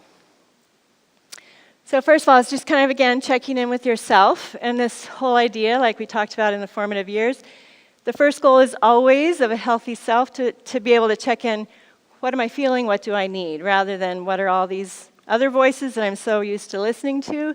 How do I hear my own voice and decide what do I need and how we can work together. And then you make a request to share your needs. And it's both, again, that idea of being heard and hearing. So sharing your needs, but also being aware of that openness to hear what's going to come back. In sharing the needs, to be clear, assertive, respectful, and kind, and avoid passive-aggressive communication, like, oh, you don't have to do that, or oh, that's okay, when really we want to say, no, please don't do that. You know, make it clear what you're asking for, otherwise how can someone be expected to be able to respond to what you're requesting? And then if needed, to be able to communicate really clear terms of engagement. So if it's a patterned relationship where it always escalates into something, to be able to be clear, I'm going to walk away if you're going to be you're going to disrespect, shame, dismiss, or threaten me, I will walk away. I'm not going to be in a relationship where I don't feel safe, and I'm not going to spend time with you if you're going to be hurtful and attacking of others. And sometimes that, when we brought up the racial issues before, sometimes for the younger generation who is they've been very trained and taught about diversity and inclusion and the importance of that, and their hearts genuinely, I believe, feel that. And so it is, when they hear a grandparent make some kind of a comment about maybe a group of people they know or they care about, it feels very hurtful. And so I think in some cases they can be able to say, I'm not going to have conversations like this if they're going to use those kind of derogatory comments about people that they care about. So then how do we reinforce a boundary once we've tried to kind of say clearly what we need? So the idea is kind of minimum dose, maximum effect. Like, we start out as gently as we can, kind of in a green zone. And that's where maybe assuming, like again, maybe with the racial comment, assuming they were well-intentioned, they didn't realize what they said or how hurtful it was, and to be able to just say, I appreciate if you would not use that term, and then move on, reinforce it, and then just change the subject. Or if someone is asking or advising something, to be able to say, I'd appreciate if you wouldn't offer me advice. How are you doing? Or, so it's acknowledging the issue and then changing the subject. And I think often what we do is just change the subject without saying, I've asked if you would please not do that. So then yellow is if it keeps happening again. Then it's a more direct, that might include saying, let's take a break. If the conversation is getting difficult, to say, I think we all just need to kind of take a breath. Let's take a break and come back and try this again. Red is when it kind of continues escalating, and you need to kind of say, maybe you're in their home or whatever, and you say, I'm sorry, I need to go. This conversation is uncomfortable. I don't want to be a part of this. I'm going to need to go, and I'll see you later. Black is if nothing changes. And so this is in often like abusive type relationships where you try to create a boundary, you try to express what you need, it doesn't happen. Someone continues to be hurtful, demeaning, disrespectful, and to then at that point kind of decide, maybe this is a relationship that I will not be a part of. And I think what trips up often, Christians with this idea of a commandment that we honor our father and mother. So what if our father and mother are so hurtful or disrespectful of us or our children that it feels like black zone? And so I think, I'm not speaking for God here, but to honor a father and mother, I don't think means we have to submit ourselves into a relationship with them that is hurtful of us or our children. And so I think to be able to say in a kind, respectful, assertive way, this is not okay. If you ever want to apologize or make it right or kind of work through it, I'm willing to have a conversation, but as long as it happens like this, we're not going to be able to spend time together. And I think even within families, that's okay. And I think so often people feel like, but it's family, I have to. And I see people who've engaged in these hurtful relationships year after year after year to the detriment of their own mental health. And that's where knowing how to take care of ourselves is knowing when a relationship is like that, it's okay to say, we need to have a break from each other. And you decide how long that needs to be. Things to remember with boundaries. When you create a boundary, expect someone will be disappointed and, I can't believe you would do that, or, I didn't mean anything, or why would you, that's so mean, you would do that to me.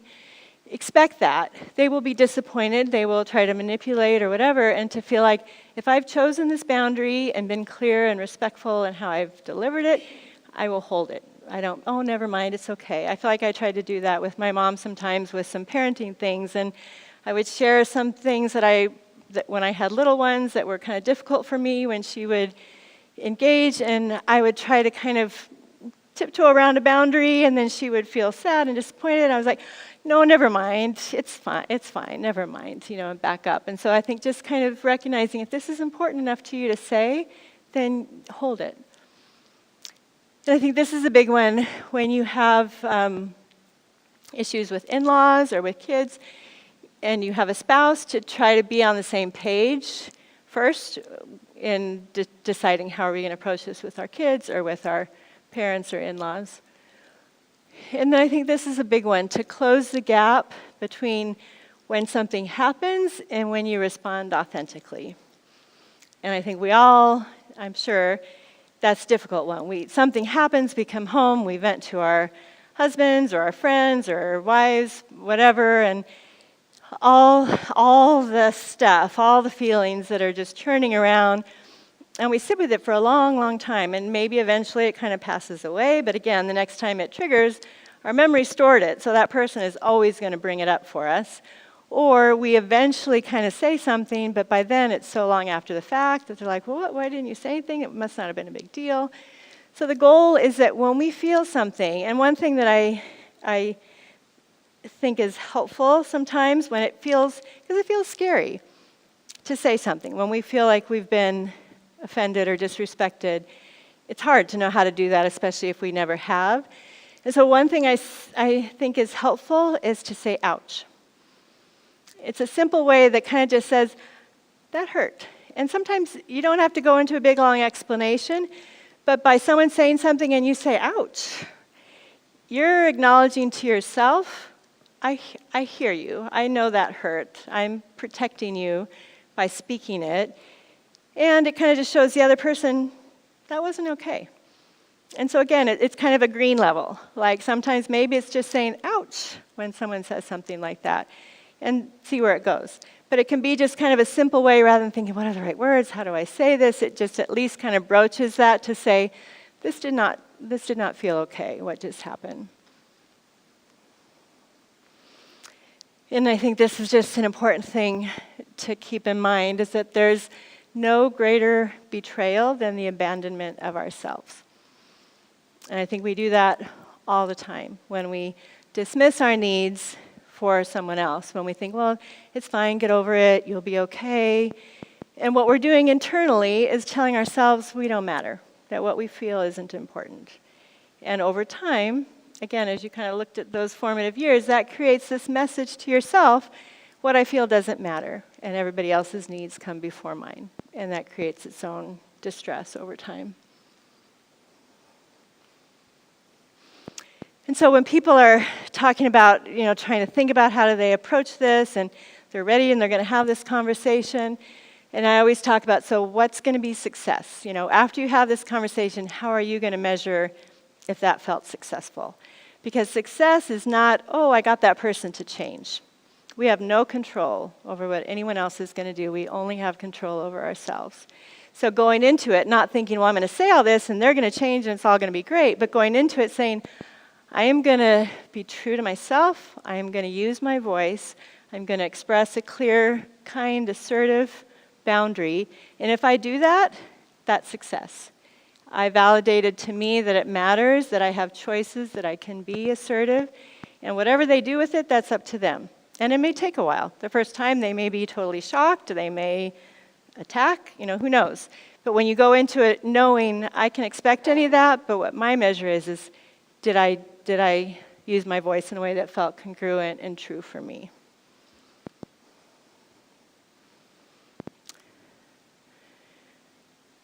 So I think this idea that is without control is being held and free at the same time. And I just love this image kind of just open hands, that we want to hold our loved ones without controlling them. Because the truth is that we all need support from each other. The older generation needs the younger generation. It enriches our lives when we are able to have this multi-generational impact and connection.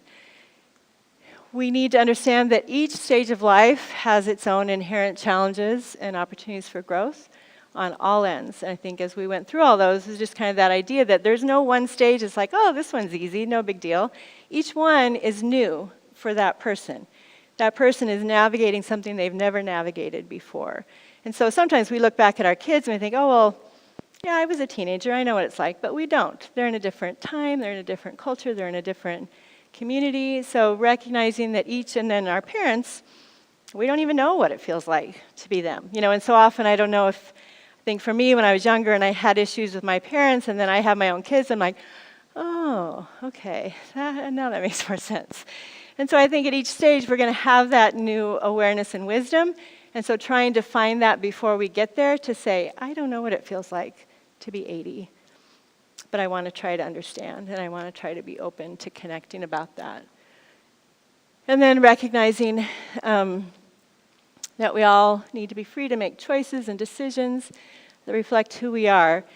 And I think this idea often happens with when we have older parents who their choice is maybe they don't want to get a particular treatment, or maybe they don't want to go live somewhere else yet. And I think those are so hard, but I think we have to value and respect the dignity of every person to say if they don't want to get treatment, and that may mean less years of their life, that is their choice to make. And how do we come alongside them and be supportive and love them rather than judgmental? And I have some where they don't want to tell their kids if they have an issue because they don't want their kids to judge them for what they're doing, versus tell me, if you're going through something hard, tell me. It's okay, you're making your own choice for your own health care. That's not mine to make, it's yours. Because you want them to be open, and same thing with kids. If they're expecting judgment about their choices, they're going to keep secrets rather than, tell me, what was that party like? What happened? Were those good decisions? Were those people you want to hang out with? Tell me about it. And so we create an open space where they talk about what's going on rather than hiding it, denying it, making it secrets, and then it festers and becomes its own problem. So I think just this fundamental truth that we all need to feel seen and known and valued for the core of who we are. And again, I think that kind of comes from all those formative stages, that at each stage, when we have that sense that we're seen and known and valued, that's where maturity comes from. That's where we're more unoffendable because we have this inherent sense of worth. So we're not approaching every interaction with the need to prove ourselves or the need to be affirmed for who we are. We have this sense internally, and so we can approach things more open and curious rather than expecting and judging. Thoughts, questions?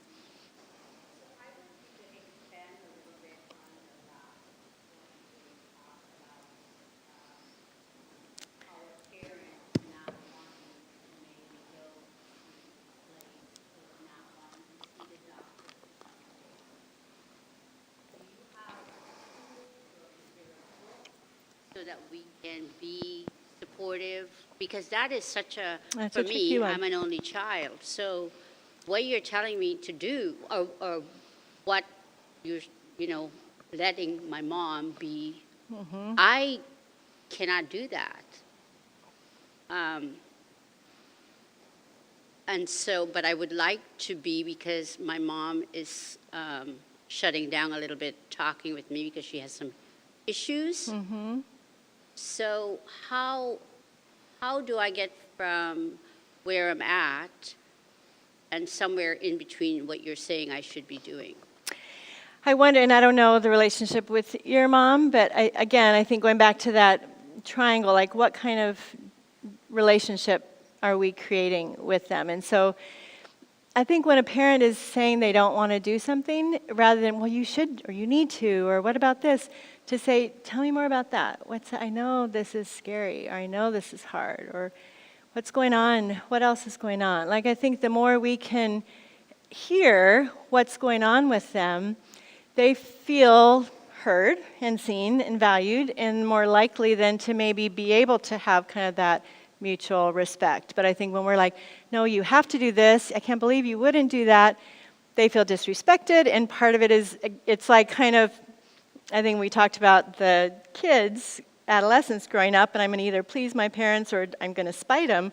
I think the older generation can do that to their parents. It's like, okay, I'll do everything you want, even though maybe it doesn't feel good for me. I'll move into this nursing home, even though that feels depressing and awful. Or spite them, and no way, I'm going to prove to you that I'm fine. I'm not going to do that. Because we're pushing rather than being like, this is your choice to make. Help me understand how you're making it. What are you thinking about, that's helping you come up with this decision? And empower them to make a decision and enter into it with them rather than assuming or molding or demanding what you want them to do.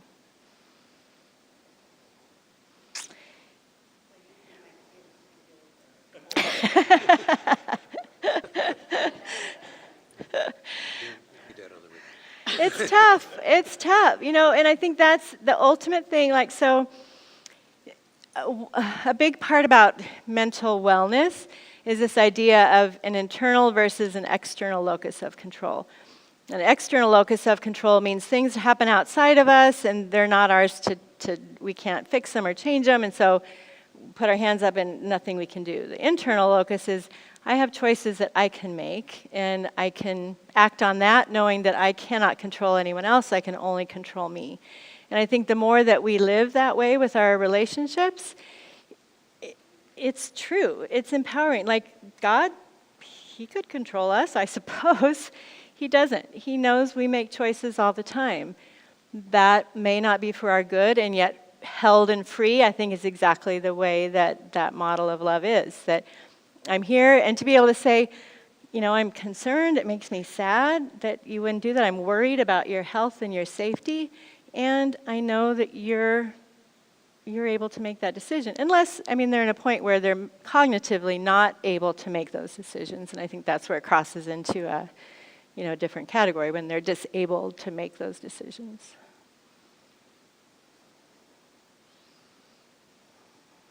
Would you mind going back to the slide where you had the green, red, yellow, and black?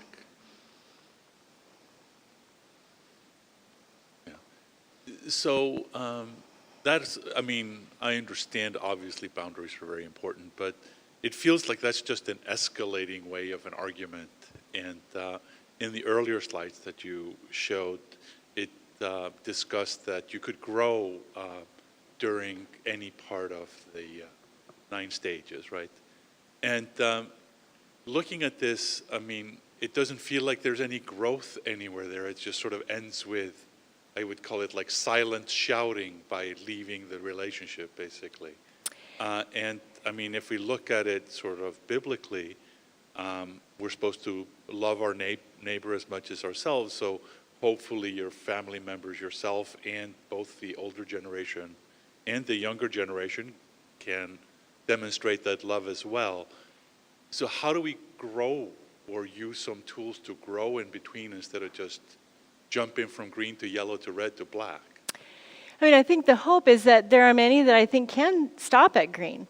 I think if it's done in a respectful way and that you've cultivated the relationship and the connection such that you say, hey, for example, with my parents, my father would make comments that I felt were inappropriate. I'd say, hey, I wish you wouldn't say that. And he quit.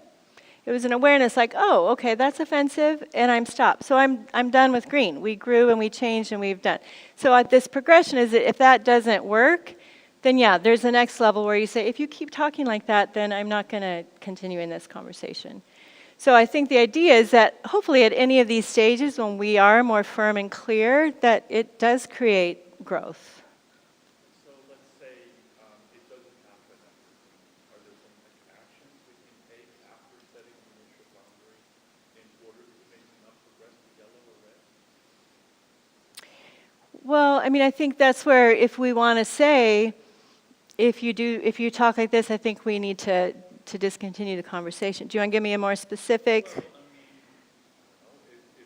Would it be a good idea to go to, is there a third party to get involved, or are there classes we could take together, or, what are the kind of actions we could take to facilitate or help growth rather than just going, okay, I did green, so now I'm going to yellow since you repeated it. I hear what you're saying. Yeah, no, I think that's a great idea. And again, I think it's kind of, you're deciding what the boundary is. I think that's one, to say, maybe we need to go and Well, like, for example, when I was talking about the abuse, maybe the green is, hey, we need to go to marriage counseling because this is not safe or good. We try that. Or we need to have, some clear guidance or whatever. So I think, at each stage, whatever your boundary is, that's yours to create.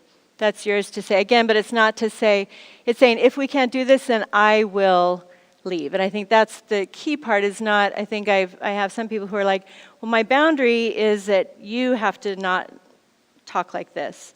And they keep enforcing quit talking versus I will leave if that happens because, again, it's you are making the action choice of what you can't control, even with the third party. There are a lot of spouses, they're like, I'm trying to get my husband to come to therapy, he won't. And so at that point, do you continue? The escalation is there's a point where you go years and years of trying and hoping and asking, and the disrespect or abuse keeps happening, and there's a time where you're like, I can't take part in this anymore. I will make a choice to leave. No, I understand all of that. I guess, how do you break the cycle? Question. Yeah, with our parents. How do you break the cycle in general? So if they knew that they were not going to have, that you would take a break, if that conversation goes that way and you say, okay, we're going to need to leave now, you don't think maybe the next time they'd be a little bit more careful? They might not even understand why. Well, that's why you make a clear, kind, assertive boundary that explains, this feels hurtful when you talk like this, or when you do this, this is hurtful and we're not going to continue. We're leaving tonight. We'll come over again next week. We'll try it again. So I think, so we're both only child. And so with our parents, when where you say the boundary, I've done where I didn't talk, with my mom, and she refuses, and then but these are her only grandchildren. And I think looking at this is sort of, my mom is who she is. My in-laws are who they are. And what I'm hearing you say is the boundary, you set the boundary in the conversation, and it's sort of like, I listened to a sermon and it says, well, and today is the next day. Today is a different day. God is giving you, it's a new start. And then I have to start over again. But yesterday didn't change. And then tomorrow is the next day. And so I'm always setting a boundary, but it doesn't change. And as my mom, I am exhausted. It's not changing. Our boys now have partners. We are now grandparents. And it's sort of watching. So like the boundary thing, it's with your kids and your spouse. But this is really, I don't know how to deal with it. I don't know how to apply it with my mom, except, well, all right, tomorrow we'll start over. Well, again, kind of, but I think that idea is you're just staying at green over and over and over and over, and you're not recognizing there is an escalation. And they say that phrase, what the definition of crazy is, doing the same thing over and over and expecting a different outcome. And so you're exhausted because it feels like I'm doing this over and over, and that's the idea of an escalation that says, okay, this isn't working, we're not going to come over tomorrow, or whatever your thing is. But that's the rocking the boat, because we feel like, oh, but if we don't, and they won't see the kids. Or I think that's the same thing with rescue. If I don't rescue this time, it might be really bad. But until you don't know. And until you say, this is the boundary, and there's consequences that happen when it's broken, and we'll try again next month, maybe. I don't know. That's where, again, I'm not saying what the boundary is, but you deciding when you're feeling like I'm doing this over and over and over, that's not listening to your own internal compass, kind of. Isn't there a point at which we need to have more discussion to even understand why something is a boundary? Because many times people see the same thing and they have totally different views of it. Mm-hmm. And it just seems like currently we have in our culture, so many people have set these boundaries, and discussions are totally cut off. So I think communication, and a lot of communication is part of it, because many times what someone says isn't necessarily how you perceive that Right. what they meant. Yeah. And if we can break down some of those and understand more. I was reading the book Jasper McDowell, The New Tolerance, and trying to understand the difference between what we thought of as tolerance and what young people think of as tolerance. Because so many times young people identify you with whatever it is that you think, rather than it's you and your ideas are separate. Yeah. So then if you have an idea that they don't like, then suddenly they're emotionally against you instead of just the idea. So don't we need to try to come to grips, you're my mom, I love you, and we can discuss these other things, but you're always going to be my mom, regardless of, the boundaries we set in some ways, but you're always going to be my mom, and I'm always going to love you, and we're always going to have an interaction. And the same thing with grandchildren. These are your grandparents. Now, you love them because of that. Now, they have some different ideas than you have, but those are ideas. Those are separate from them. Yeah, I think that's a good point. And the next session is going to be on how do we create those conversations. And so kind of between which is first, the boundary or the conversation or the boundary. You can't have a conversation sometimes unless there's a boundary in place that allows this respect. So yeah, I think that's absolutely. And hopefully that's the goal, is not cutting off all our relationships, but entering into our relationships in a different way. I think the difference is, my husband uses this explanation of, a particular person in a relationship is like kind of a three-legged blind dog who's awkward and uncomfortable and has difficulty getting around, but okay. But when that three-legged blind dog bites my child, that's not okay. And so I think that's the idea with grandparents, so there's differences of opinion. Yeah, how do we learn to be kind and respectful and curious? Well, it makes you think that way, discussion. But if it becomes a point where that person is hurtful, then that's where these boundaries are important. And so I think that's kind of the distinction, is a firm boundary is like particularly black in abuse, when there's a clear abusive, and it can be emotionally abusive as well, that is hurtful of that other person. That's where it's important, parent or not, to say, this is not okay. Out of protection for myself, I will create this boundary. But when it's just differences of opinion, a little argumentative or reactive, that's where we learn how do we discuss differently, how do we engage differently. Because the difference of opinion, no one's being hurt by that unless it's an attacking kind of comment. Does that make sense? Although some people currently, when they think that you are your idea, they do feel hurt by it. And I think that, again, is a modeling thing, because I think we do that to the younger generation and they do it to the older generation. So therefore, because you think this way politically or whatever, you're ignorant or you're unsophisticated, you're lazy, whatever it is. And so I think, on both sides, being aware that ideas and values can be different and we can still have mutual respect for each other.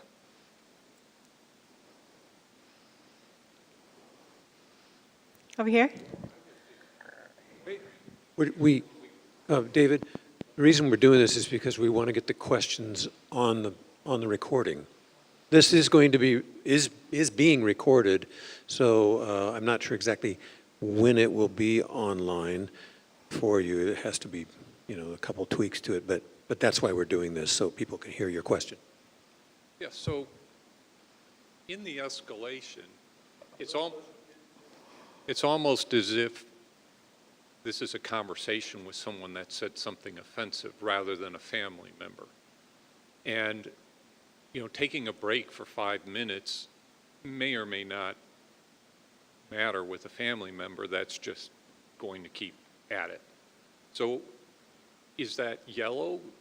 Sometimes, look, we're going to go home? And we'll be back in a week. If you've changed your mind, great. But if it's more of the same, then maybe we won't be back for a month or 2 months, and just Again, yeah. Until that person makes a choice, it's never going to change Yeah. because they have to want to. They have to want to. Yeah, and you're saying you can believe, like I had a person who said, who had written a hurtful letter to my child and created a division in the relationship, and then said, I'm sorry, our theological differences have gotten in the way of our relationship. And I said, it's not our theological differences. You can believe whatever you want to believe. You can raise your children however you want to raise them.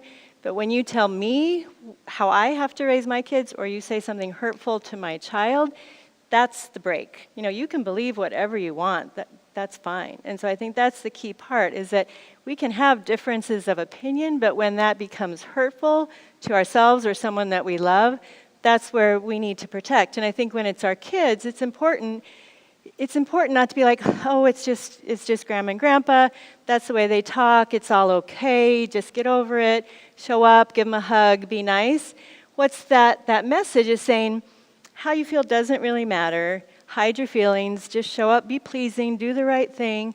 And is that what we want our kids to realize, or do we want our kids to hear, I know that's hurtful, what's being said, and we don't need to keep going as long as they're going to do that, because I'm going to protect you from something that feels hurtful. So again, I think it's just there's that distinction between, is it hurtful or is it just a difference of opinion? It's funny that I've been noticing something, an interesting dynamic in some of our family gatherings, where I know the politics are, very different. I've been seeing people, spouses with whom I know I might disagree, chastising not my own spouse, but another person. Yeah, let me rephrase that. That's why I'm here, to learn better communication. But I've seen other people chastising their own spouse for getting in, making political comments when I know that the person who's chastising them disagrees with me. So I think that's a healthy thing. In other words, they're realizing that, hey, those kinds of things get at family gatherings, which we've got several coming up these days. Yeah. Those things are not good. So it's kind of nice to see that. And the thing I guess I'm trying to keep my eyes on is, who is the person behind the politics?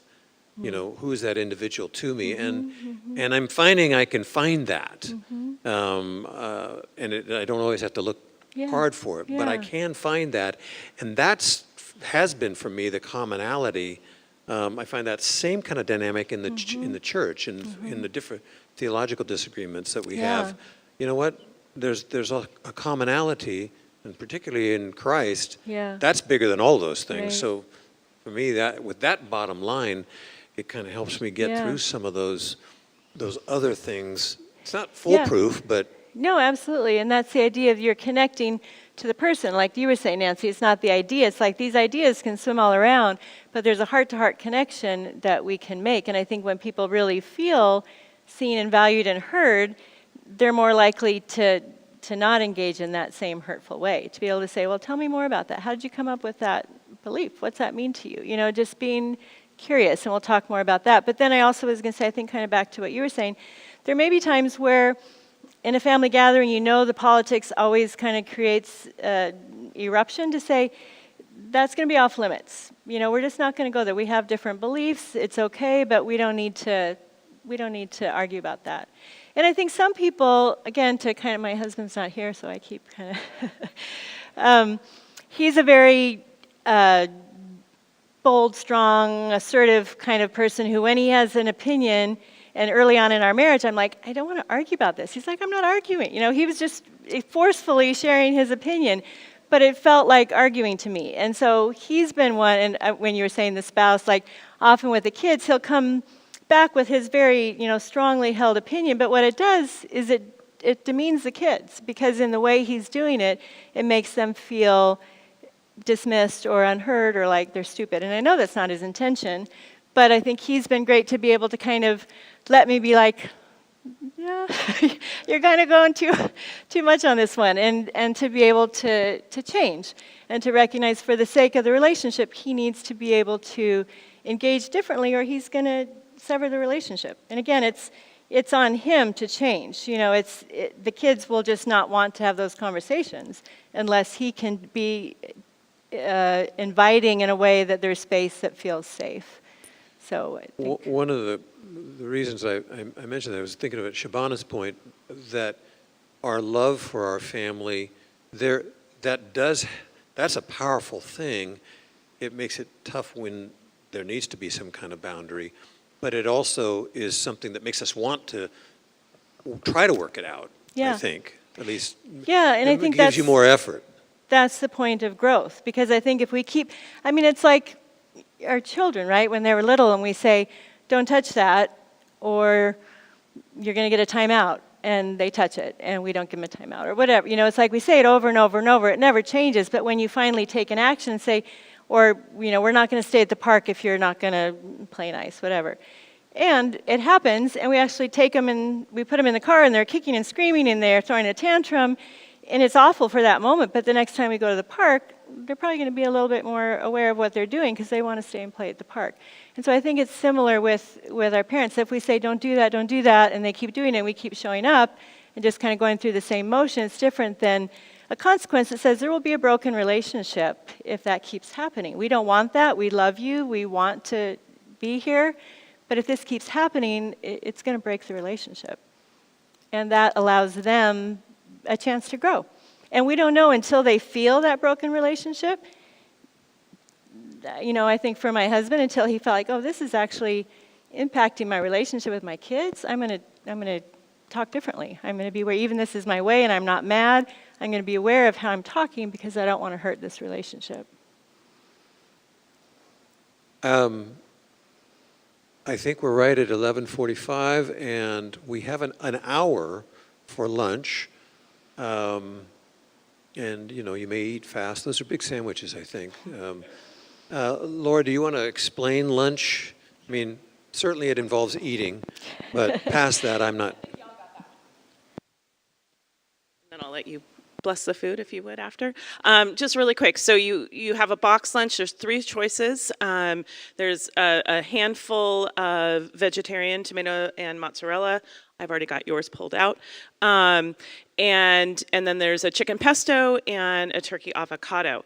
Then there's 2 choices of salads that you get to grab it as well. They're in separate boxes. There's a Caesar and just a mixed green salad, so make sure you grab that as well. And in your boxes are fruit salads and a cookie and potato chips, in addition to the giant sandwich. So you'll be well fed. It's probably dinner too. You're welcome. No, just kidding. What's that? Oh, yeah, thank you. So you can eat in here if you'd like to at your table. We also have some limited seating outside. It looks like a beautiful day, so if you wanted to get some fresh air, please do that. And then just beyond the sandwiches, there's some sodas and ginger ale in the table just beyond, or you have water and coffee still available here. Okay? Yeah, part of, I think, what, if you get done early or whatever, just, you know, keep the conversation going. I think there's been some good stuff here, and we're all working at this. And so, if you've got some insights, you know, make sure to share them with whoever you're with, and listen to those who might want to share with you as well. Jodi, thank you so far. It's wonderful. And let me say grace over our meal.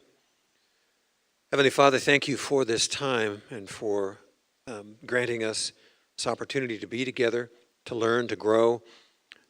Difficult stuff, but it's good stuff, Lord. It's stuff that we can be blessed by and be a blessing about. And so thank you, Lord, for gathering us. Bless this food that we are about to partake of, and may it nourish us, and may our conversation be nourishing to each other, Lord, as well. Thank you again for all things. In Jesus' name, amen.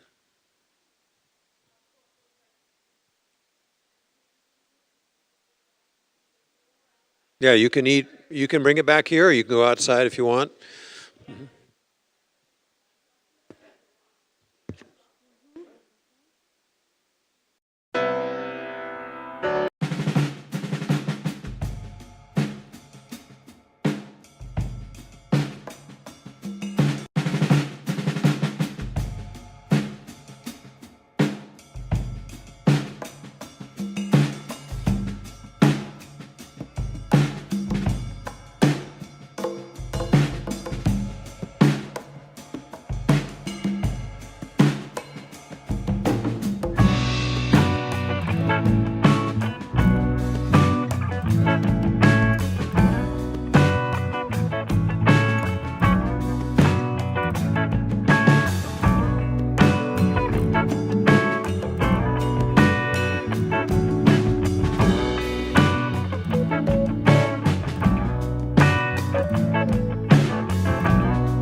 Folks, how was lunch?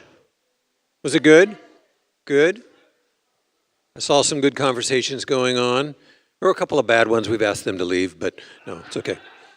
No, but it's been a great time so far, and we have more to go. And there's going to be this third slot is going to be a little more interactive, I think, too, in addition to some teaching. So, yeah, so be ready to interact.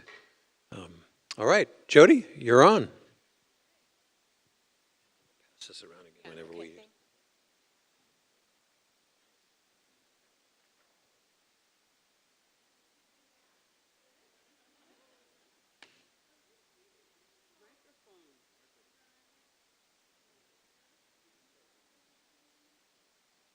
There we go. Thank you. Thank you. Now, I know these are really difficult. That's why there's drama in relationships, right? They're hard things to talk about, and I think what's so important is nobody's boundaries are going to be the same in relationships. No one can say, well, you need to do this for your parents, or you need to do that with them. And so I think that the idea, hopefully, is that we're just sharing different ideas. And I think the key part about boundaries is figuring out what yours are. And knowing, and again, that kind of, if it feels like this works for me and it may be challenging, but this is what I choose to do, then those are choices that everyone has to make for themselves. I think the big part, for me, is helping us to kind of recognize when there's just something so difficult inside internally because of it, and we're wrestling and sometimes making ourselves sick or exhausted over it, and doing the same thing over and over again with nothing changing is where it can really begin to impact your own mental health. And so I think hopefully this is helping us just think through, do I need one or not? And even though that feels scary, is that something we can kind of practice? And so this last session, we're going to talk about what are some ways that we cultivate, like Nancy brought up, the connection, so we know kind of how to kind of put some boundaries in when things are creating drama and pain, but what do we do to hopefully try to not need those boundaries? How do we connect in ways that feel like they create that seen and heard and valued place that we want to create in our relationships? And then at the end, it's up to you guys. I like that we've been able to have lots of interaction and questions, and sometimes it's nice because someone might ask a question and it's what somebody else needed to hear. But I also had thought about giving you guys some time to just interact at your own tables, kind of practicing some of that with each other. So I think if we have time, I'd like to try to do that at the end and kind of put into practice, and even maybe role play, between the two of you, a difficult situation with a family member, and practice putting in some boundaries or having some of those conversations. So we'll leave some time at the end for that. So I think this is kind of what I want to start with, in this idea that, again, we talked about being seen and valued and heard. And I just love this. Being heard is so close to being loved that for the average person, they're almost indistinguishable.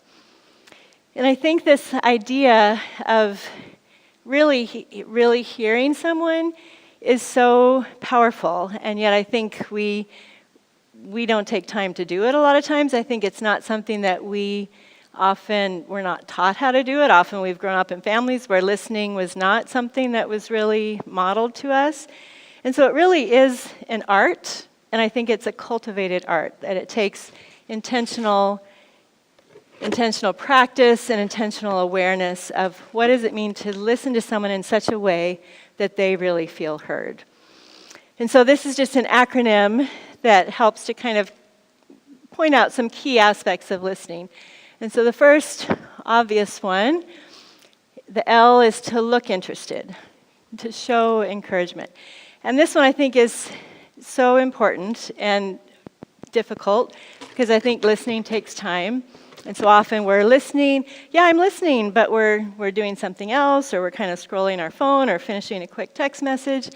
And the message to our communicator is, I'm not all that important.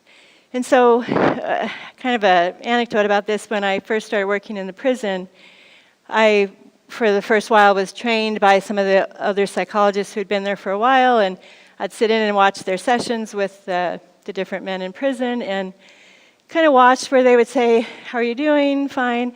Are you going to hurt yourself or somebody else? No. Okay. Have a good week. See you next week. And it just became, they knew, the men knew they had to show up, the psychologists knew they had to write the report, and that was it.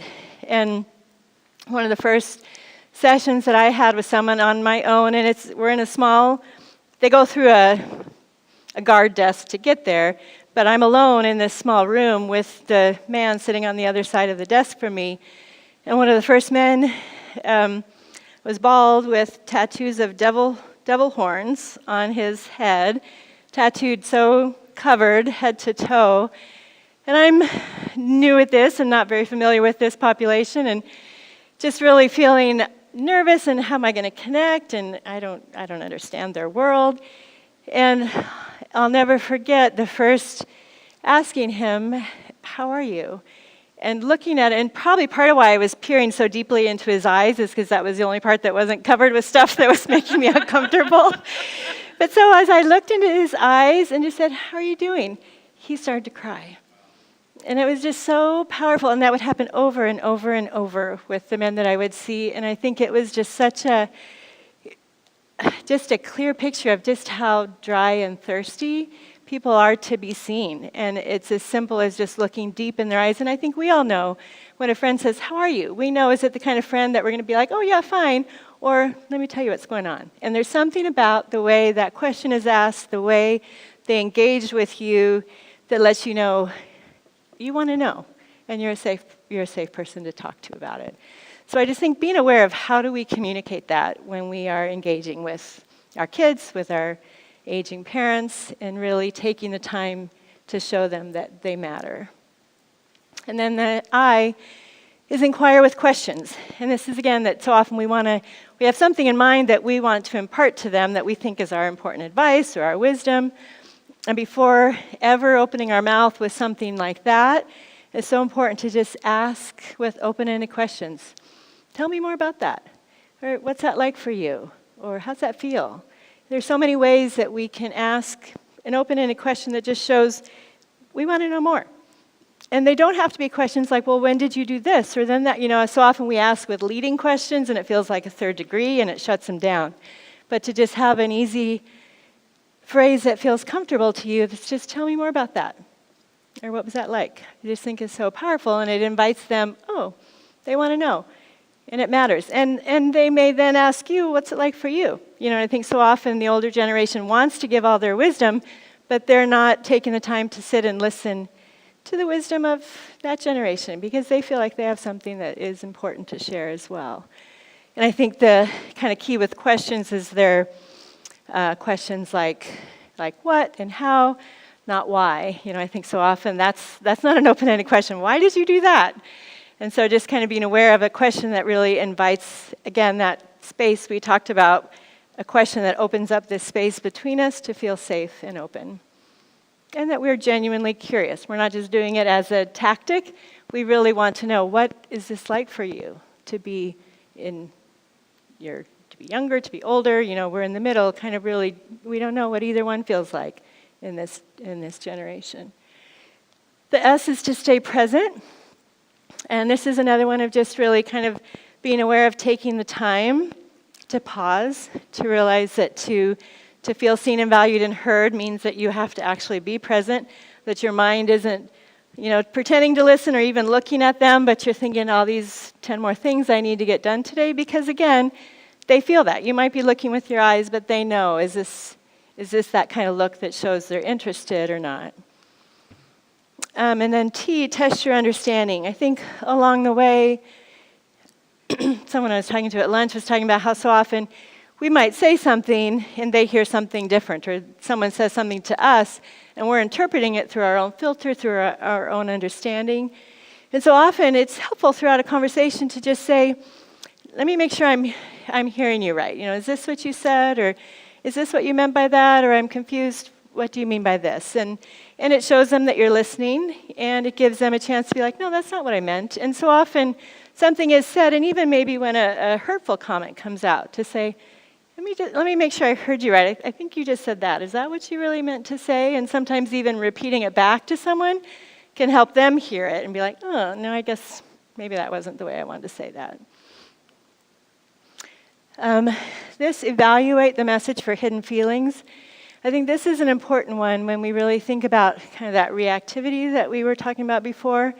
When someone is coming out as angry and defensive and attacking, most likely there's something going on underneath. And it's probably hurt or embarrassment or insecurity.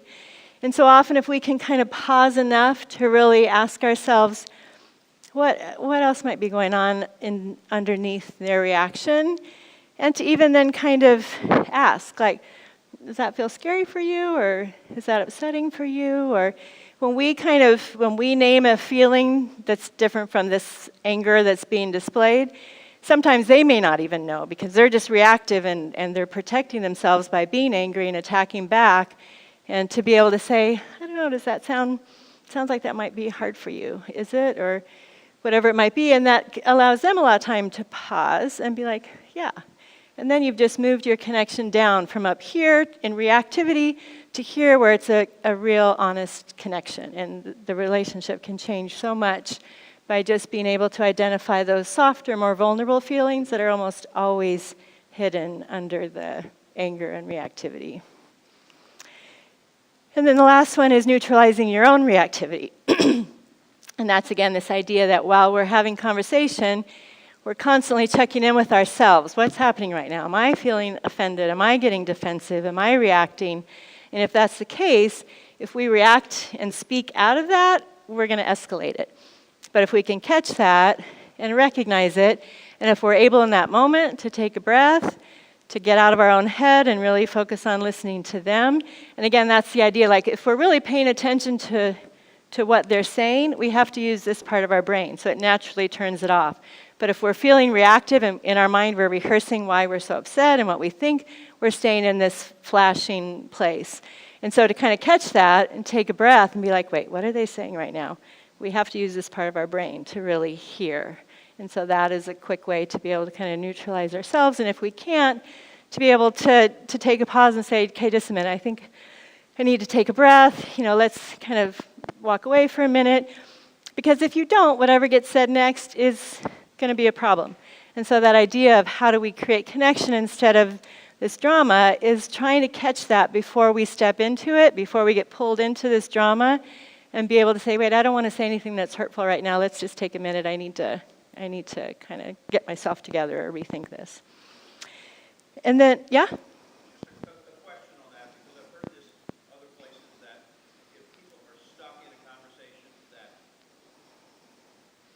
Thanks, Laura.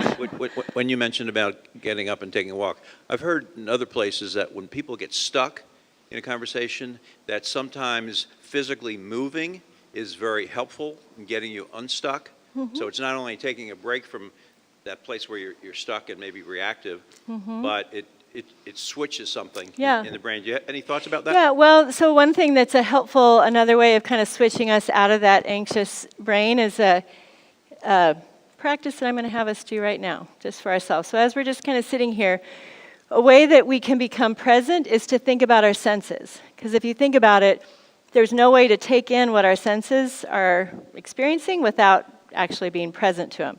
So right now, just take a minute and notice, what are 3 things you notice in the room? Just notice them in your own mind. Actually, say 5. This is kind of a reminder for how you do it. You kind of start with thinking about your hand, your 5 senses. You start with seeing. What are 5 things that I can see? And you can do it in the middle of a conversation. Sometimes it's even, okay, I'm going to look at the color of their shirt. I'm going to look at their eyes. It's kind of just pulling yourself into what's happening rather than being in your brain. So kind of just looking around the room, notice things that you can see. And then we say, what are 4 things that I can touch? And even in this, in a relationship, maybe you reach out and touch their knee. Maybe you put your hand on their shoulder. Maybe you use it in a way to create a connection and also a way that you become present. Sometimes it's maybe touching our own heart if wherever we're feeling that reactivity in our own body, to kind of just give ourselves that kind of calming, kind of give us a little hug, whatever we might need to kind of calm ourselves in that moment. And then 3 are, what are 3 things that I can hear? And this again, if you're in a conversation and you start to notice, what's the tone of their voice? What are the words that they're saying? How's my tone of voice sounding when I'm talking?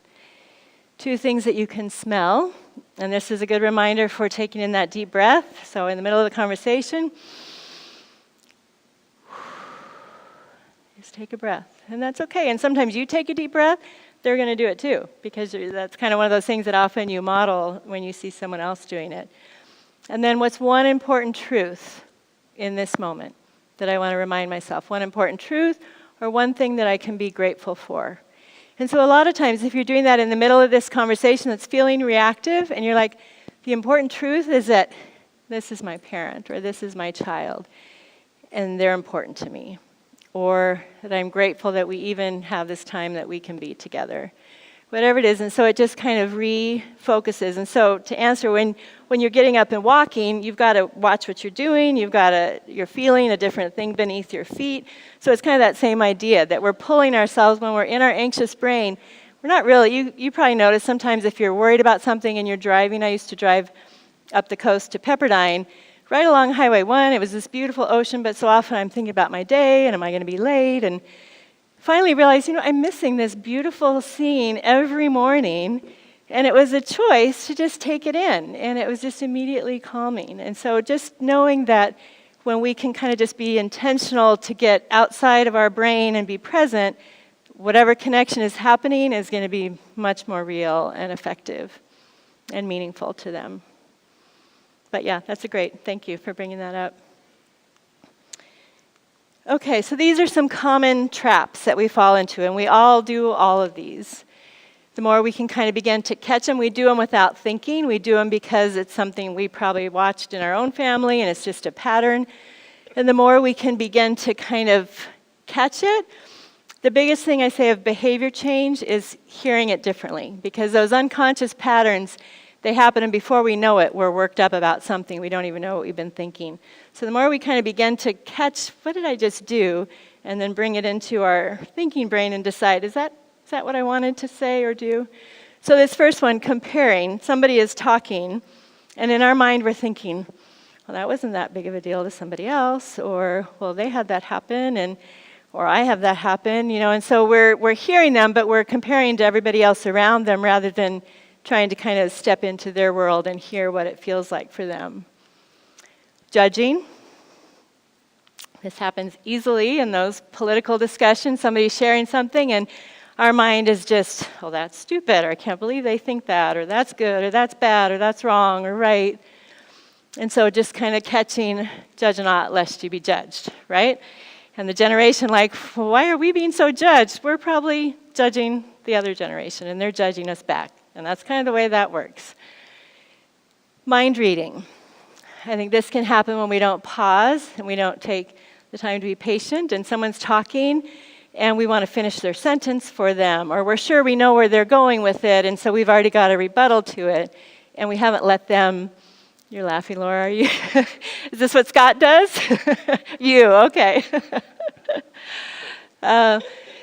So just being aware when we've already kind of got a plan, or sometimes I have one of my sweet daughters who's she's just more thoughtful, and she takes a while to formulate her ideas, and so often I'll kind of jump in and finish her sentence, like, why am I doing that? Her thoughts are wonderful, and why would I presume to know how she wants to end her sentence? Reacting. Again, this idea of reacting rather than responding, and really paying attention to when that reactivity is coming up, and realizing if that's coming up, we're not hearing what they're saying. We're filtering it through our emotion, and we're going to miss what their message is. Rehearsing. This can often happen in the argument. Somebody is saying something, and we've already got our rebuttal plan, and we're thinking exactly how we're going to respond to what they said, and we've just checked out from listening to what they're in the middle of saying. All or nothing. I think this often happens when, I think sometimes if you're getting constructive feedback, somebody may say a bunch of positive things, and then there's one negative, and all of a sudden that's all you've heard. The negative has become this big, and the positive was now gone. And so I think often in any conversations, we take one little thing and that becomes what we've reacted to, and so that's the whole conversation, and we've missed really the other things that maybe they were trying to communicate. Conversational narcissism. I don't know if you guys have heard this term. When I was at Pepperdine, this was kind of a term that was going around, and it's the idea that when someone says, oh, my mom is sick, and they say, oh, my mom was sick the other day or last week, and blah, blah, blah, blah, blah, or oh, I'm so worried I've got this big project coming up at work. Yeah, last week was just terrible for me. I had this, and so it's like sometimes I think we do it well-intentioned. We're trying to connect or make some kind of commonality, but what we've done is we've taken the message and we've just put it on a different track, and now we're talking about ourselves, and it's all about us, and we're not paying attention to what it was that they were trying to say. And then this last one, placating, I think as Christians, we are especially bad at this. That idea when someone is sharing something that's really difficult and painful, and we feel uncomfortable by it, and we need to say, oh, I'll pray for you, or oh, it'll be all right, or don't worry, God will take care of it, or we do some kind of a thing that again can be well-meaning, and yet what it has just done is dismissed whatever that person is feeling. And I don't know how often one of our kids came down with type 1 diabetes when she was 13. And I was amazed how many people said to me, well, at least it's not cancer. And I just felt like, okay, but that's still, that does nothing to take away the pain of what this experience is. And I think that at least we want to do that because we're somehow, and I'm going to show a video about that, but we're trying to kind of make it feel better because we're uncomfortable when things feel sad. We're uncomfortable connecting with that. And I think sometimes as Christians, we're uncomfortable that someone has that bad things happen to all of us. And does God allow it? Does He? Whatever that is, we get uncomfortable with it, so we just kind of put a pat answer over it to make ourselves feel better, really. It's not about the other person. And so I think just that awareness. And so this is I just think Brene Brown does a great job of really talking about how to enter into relationships. And if you were here last time, I showed it last time, but I can watch this over and over, and I just feel like there's always something in it that just kind of reminds me again of how to engage in relationships. And I'm trying to, it's going to go.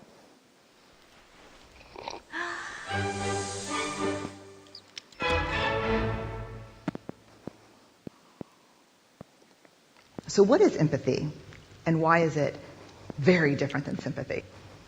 Empathy fuels connection. Sympathy drives disconnection. Empathy, it's very interesting. Teresa Wiseman is a nursing scholar who studied professions, very diverse professions where empathy is relevant, and came up with 4 qualities of empathy. Perspective taking, the ability to take the perspective of another person or recognize their perspective as their truth. Staying out of judgment, not easy when you enjoy it as much as most of us do. Recognizing emotion in other people and then communicating that. Empathy is feeling with people. And to me, I always think of empathy as this kind of sacred space when someone's kind of in a deep hole and they shout out from the bottom and they say, I'm stuck, it's dark, I'm overwhelmed. And then we look and we say, hey, you climb down. I know what it's like down here, and you're not alone. Sympathy is, ooh, it's bad, no, you want a sandwich? Empathy is a choice, and it's a vulnerable choice, because in order to connect with you, I have to connect with something in myself that knows that feeling. Rarely, if ever, does an empathic response begin with at least. And we do it all the time. Because you know what? Someone just shared something with us that's incredibly painful, and we're trying to silver lining it. I don't think that's a verb, but I'm using it as one. We're trying to put the silver lining around it. So, I had a miscarriage. Oh, at least you know you can get pregnant. I think my marriage is falling apart. At least you have a marriage. John's getting kicked out of school. At least Sarah is an A student. But one of the things we do sometimes in the face of very difficult conversations is we try to make things better. If I share something with you that's very difficult, I'd rather you say, I don't even know what to say right now, I'm just so glad you told me. Because the truth is, rarely can a response make something better. What makes something better is connection.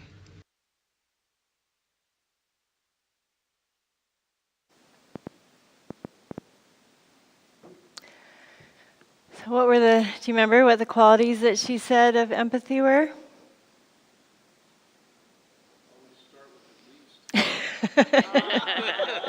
My husband, who I threw under the bus earlier. Thanks, honey. At least that's a hard one. I don't know. I catch myself saying that all the time, and this video kind of rings in my head because we're trying to be helpful, and yet it is so unhelpful. So, yeah, wrong answer. Yeah? Staying out of judgment, yep. That's one of them. That connecting with the emotion, yeah, like we talked about, kind of what's the emotion under it, and not just connecting with it or noticing it, but then communicating it, being able to kind of step into that emotion with somebody. And then the other one was perspective taking. And I think when I think about this one, and there was that picture in the beginning I really didn't talk about of the drama, but that picture of people on opposite sides of a cavern from each other, yelling with a megaphone, trying to get each other to hear them. And I think so often that's what we're doing in conversation and trying to get someone kind of in a way to come over to our side. We're trying to tell them how it feels.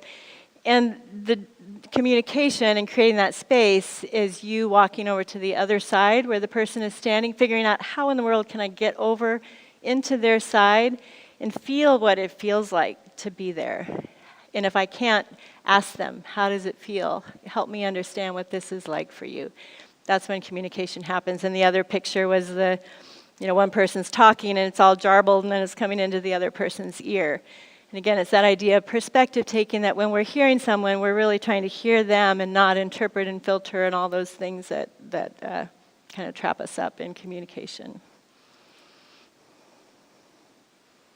Any other comments about that video or anything so far before we move on?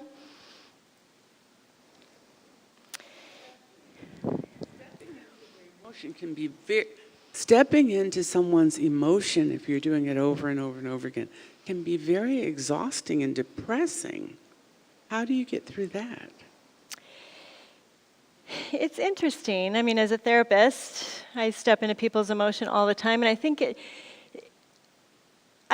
we're not wearing the emotion for that person, we're connecting with them. And I think what happens when you do step into that emotion with someone, it is this sacred space.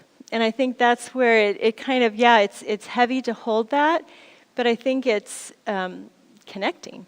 And so in that, there's this kind of richness to it, I think, richness. When we figure out how to do that and when we're not afraid to do that, because then they're not alone and we're not alone either, because we've now made a connection that feels really authentic and meaningful for us. I love this quote by Maya Angelou. I've learned that people will forget what you said, people will forget what you did, but people will never forget how you made them feel. And I think that's so key when we may not know what to say. We may not fully understand our adolescents, young adults, or our aging parents, and yet the way that we show up for them, the way that we make them feel, is what matters more. We can have the most wonderful wisdom, and this is another thing. When I was in Doha, as I was leaving and kind of terminating with all the different people I had seen, it was so interesting to me because so often before someone would come, and especially that was in the early years of my doing therapy and maybe a new culture, a new person, or a new issue, and I'm so concerned with, what do I say? Do I have the right advice? Do I do it right?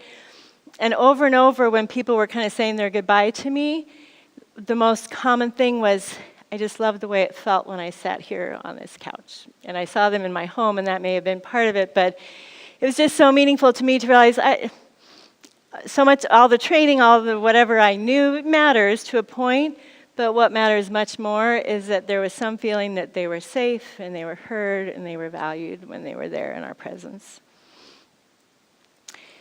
So I want to kind of just tease this out with the idea of the fruit of the Spirit and all the different ways that we can make this practical. And Scripture in Galatians, but the fruit of the Spirit is love, joy, peace, patience, kindness, goodness, faithfulness, gentleness, self-control, and against such things there is no law. And when we talk about boundaries and the need to kind of create all these rules around it, I really feel like if we really embodied and understood what this was like to enter into our relationships like this, I think so many of those other things do change when we show up like this. And I like the way Pastor Paul had talked about this verse a few weeks ago, where it's not fruits of the Spirit. It's not like, okay, well, I'm great at love, but not so much at the self-control. I can't control what I say or whatever. It's all together. It's a fruit that it needs all of it to really feel like that richness, to really nourish the people that we're with in the way that is intended in this. So I think we all know these words, we've heard the scripture, but I want to just kind of go through one by one and just make it practical. So what does this look like in our relationships? How do we challenge ourselves to show up in these ways in our relationships? So first, love. One thing about love that always I feel like love is used in such a flippant way. And to me, love has to be synonymous with seen and valued and heard. And I can kind of like, well, they're my parent, I have to love them. But are we acting love toward them? Or they're my child? And this phrase that I think I hear all the time, and I'm not judging anyone who's maybe said it, but I love you, but I don't like you right now. And I think what's so tricky about that is that if we really understand love, like is part of it. And it's like, what does love mean? You have to love me, you're my parent, or you're my child, but liking you feels your soul. Like you like my presence, you like to be with me. And I think about Jesus with the Zacchaeus, right, and the tree. Zacchaeus, come down, I want to have dinner with you. Not just let me tell you what you're doing wrong with the way you're taking care of your business, but I want to eat in your home. And how life-giving that is, he wants to spend time with me. And so I think, too, as we're kind of thinking about connections, how do we kind of communicate between the generations, and we as in the middle generation, how do we kind of cultivate that kind of togetherness where we can play games together, which moves on to the next one, joy. What is it to really bring joy into relationship? How do we bring our families together and maybe play a game together? Find a way to laugh together. The other thing that I think, I've always loved this scripture in Zephaniah, that he'll rejoice over you with shouts of joy, or other versions say with singing. And I think about when we had our early grandkids, it's so normal that, maybe we're all sitting around the table and the little one's in the high chair, and whatever they do, all eyes on them. They're so cute, we're laughing, we're trying to get them to respond. And I kind of, as I was watching that, and with my lens of identity development, I'm thinking, what's it like for this little kid to just see all these eyes and faces glowing with delight? How warming to their heart, like, wow, I matter, I'm worth something here. And yet as we get older, and as we have maybe an adolescent that's being challenging, when they show up at home after school, do we emit delight? Do we communicate that I enjoy your presence? Does our face light up, whether not just our kids, our spouses, our aging parents? How do we take that moment that our greeting communicates, I'm delighting in your presence right now? And again, to feel that, create something different within that person when that's the way that they're greeted. I think someone else was sharing with me about humor earlier, of just engaging with her parents in a way that she hadn't with her kids, and realizing when she can use humor with her aging parents, how rich that was and how that changed the dynamic, and kind of being able to transfer that in all our relationships. How do we find that way to bring joy into the relationships? Peace, I like this verse. Peace I leave with you, my peace I give you. I do not give to you as the world gives. Do not let your hearts be troubled, and do not be afraid.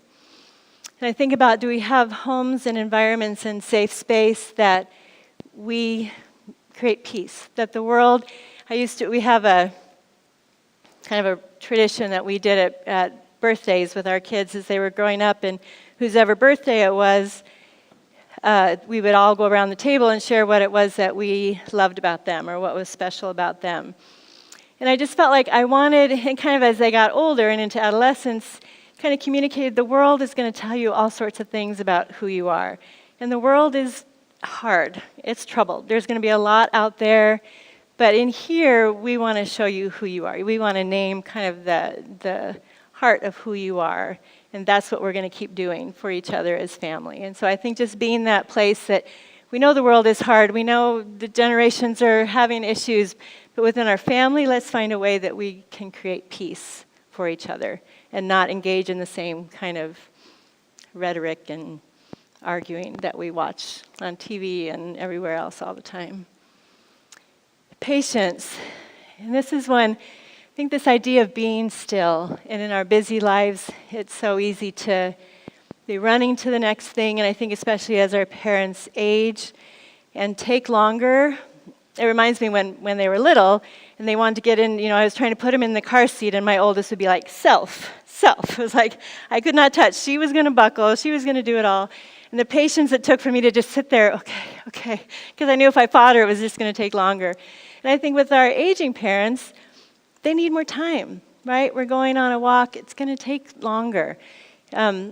My father, who I told you is 91, he has macular degeneration. He's losing his eyesight, but he loves to play bridge. And so they spent a month with us this summer, and every night we would play bridge with them. And my dad has to use a magnifying glass to look at the cards, but he and my mom have played bridge for 50 years probably. And I know, sometimes we're all like, okay, because he's trying to, and then he puts the heart down and it was supposed to be a diamond. But that patience to just be able to appreciate we're together, we're connecting, we're doing something. We don't have anywhere else to go. Just being able to find that place of patience within us when something is kind of becoming frustrating for us. Kindness. I think this is an important one. And again, not that I'm picking on us as Christians, but I think we have a few kind of inherent traps that we fall into. And I think this idea of nice versus kind. I think we know how we should act, we know how we should be, and we can put that on a lot of times. And I think, we've been guilty at times where maybe you're in church and you're all being nice and chit-chatting, you get in the car and then the argument breaks out. And it's like, how do we be kind and honest with who we are? And when we show up and we think we've done something so nice and somehow someone didn't respond, likely it didn't feel kind. And so being aware of when we're doing nice things, we're often building internal resentments because it isn't congruent. It's just what we think we should do. And so we're kind of negating or getting in the way of ourselves being able to really find this genuine kindness in the way that we interact with each other. Goodness, this is the one, and I was talking with someone at lunch. I'm sorry, I have so many different conversations, but this idea of, can we believe the good in each other? God created us in His image, and we're good. And I think so often when we engage with people who believe differently or think differently, there's this way of demonizing. Well, they must have ill intent. And I think that when we can realize that people can come from two totally different points of view, and they both may have good intent in what they want for the world, for themselves, for each other. And so if we approach people with that idea of assuming good intent, maybe they don't. Obviously there are some people who don't. Susie, I think we were the ones that was what we were talking about. But when we approach it that way, we start from a different place, realizing everyone is doing their best. Everybody is working for what feels right and true for them. And when we can approach people like that, it just kind of takes away this out to get you kind of mentality, or they're out to get me mentality. And I think the news is there's one thing I loved when we lived in Doha is we'd watch, there were only a few English news stations, but when you watch them, it's just the news, and it's about all over the world. And here, the news is just, a little bit of news, and then let's argue about it for the next 30 minutes and attack each other about it. And there's just so much of that going on in the world around us. And that's what our kids are being kind of cultured by. And so, again, I think the more that we can somehow help create this value within our families that we believe in the good in all of us. We have different opinions, we have different ways of doing it, but can we all agree that we're doing our best and that we're well-intentioned? Yes?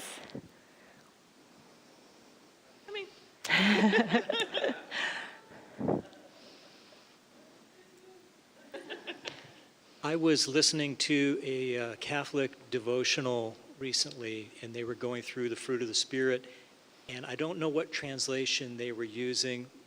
Scholars here probably know. But when they got to what I expected to hear as goodness, they said generosity. And I really liked that because to me, goodness is sort of,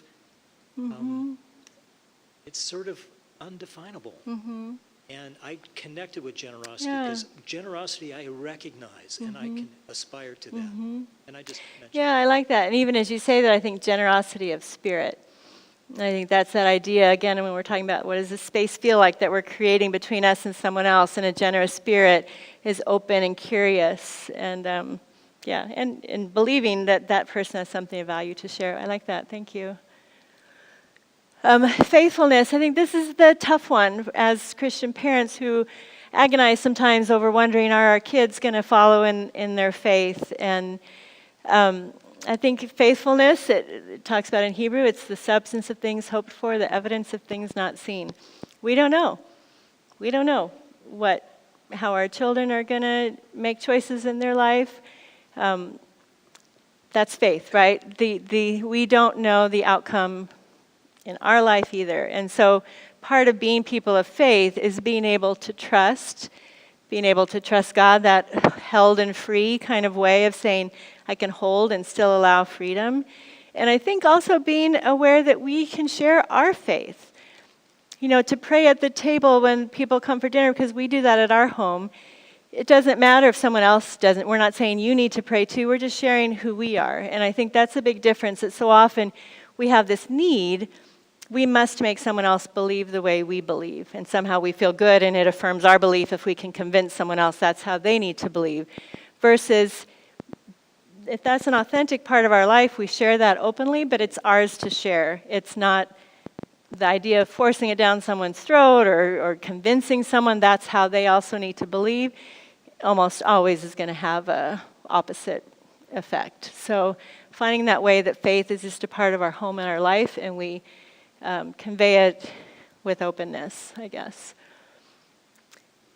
Gentleness.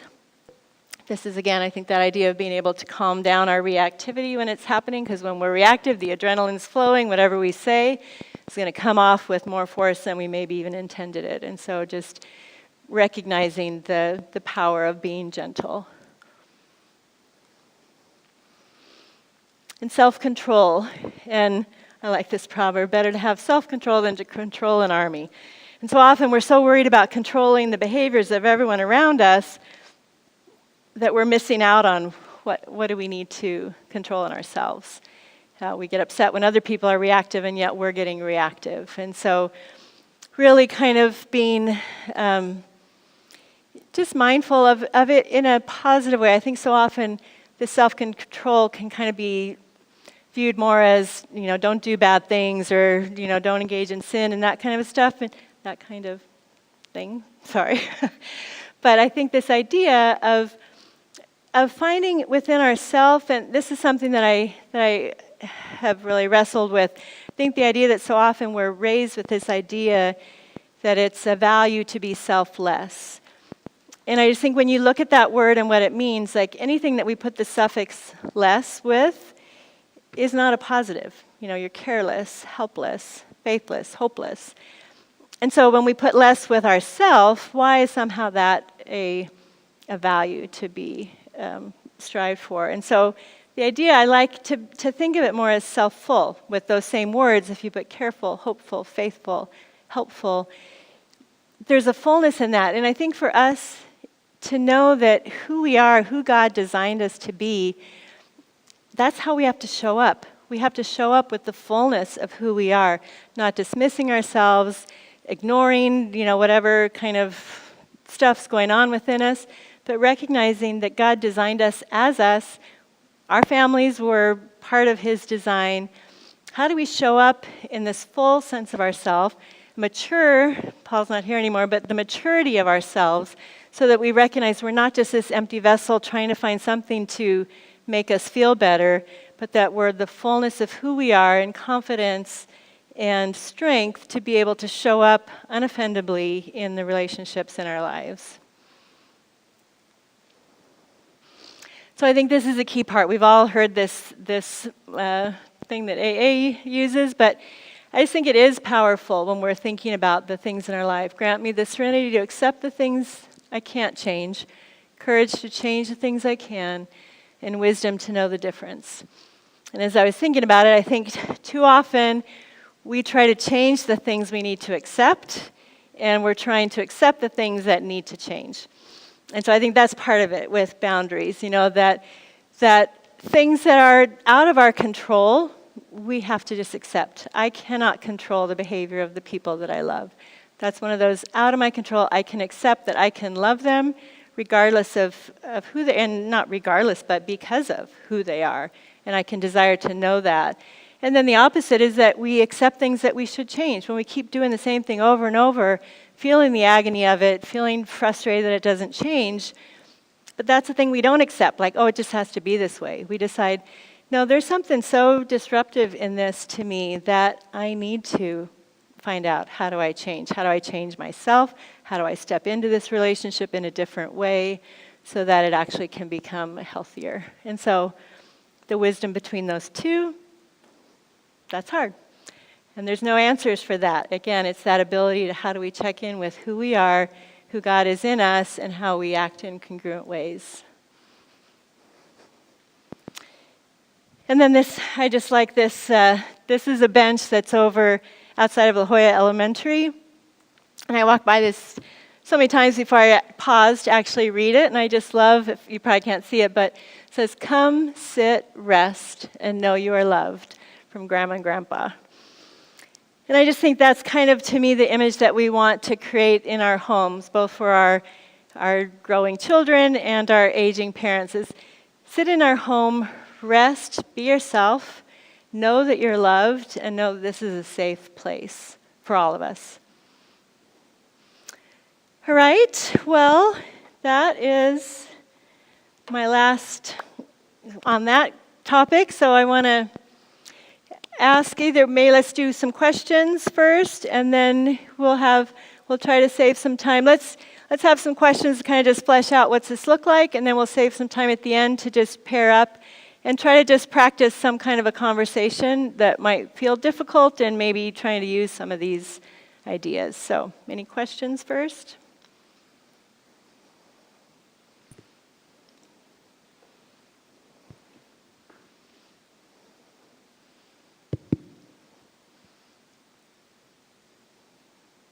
First, a comment about strategy. You said in the second section about responding when something hurts by going, ouch, that hurts.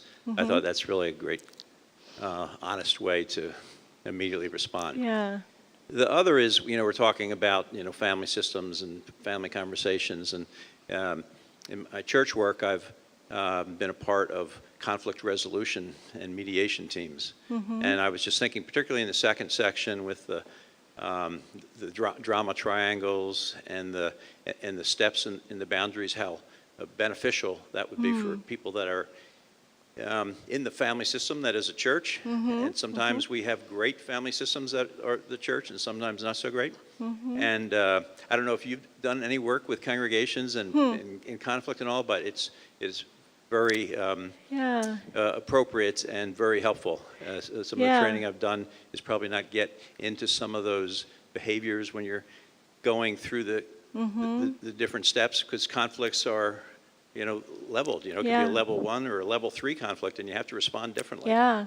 And how you go. Yeah. No, that's a good point, and bring it into the church family, because I think it is there, and you kind of see wherever there's this underlying conflict that doesn't get talked about, you feel it. It's infectious in a negative way. It begins to kind of make its way through a family or a congregation. So people don't if they just let it go by and no boundaries, then all of a sudden you get people doing really bad things to others that they wouldn't do if they were being their best self. And other friends, family members in the church can help them see that. Yeah, because those resentments and bitterness build. Yeah, thank you. Yeah, that's good. Mm-hmm.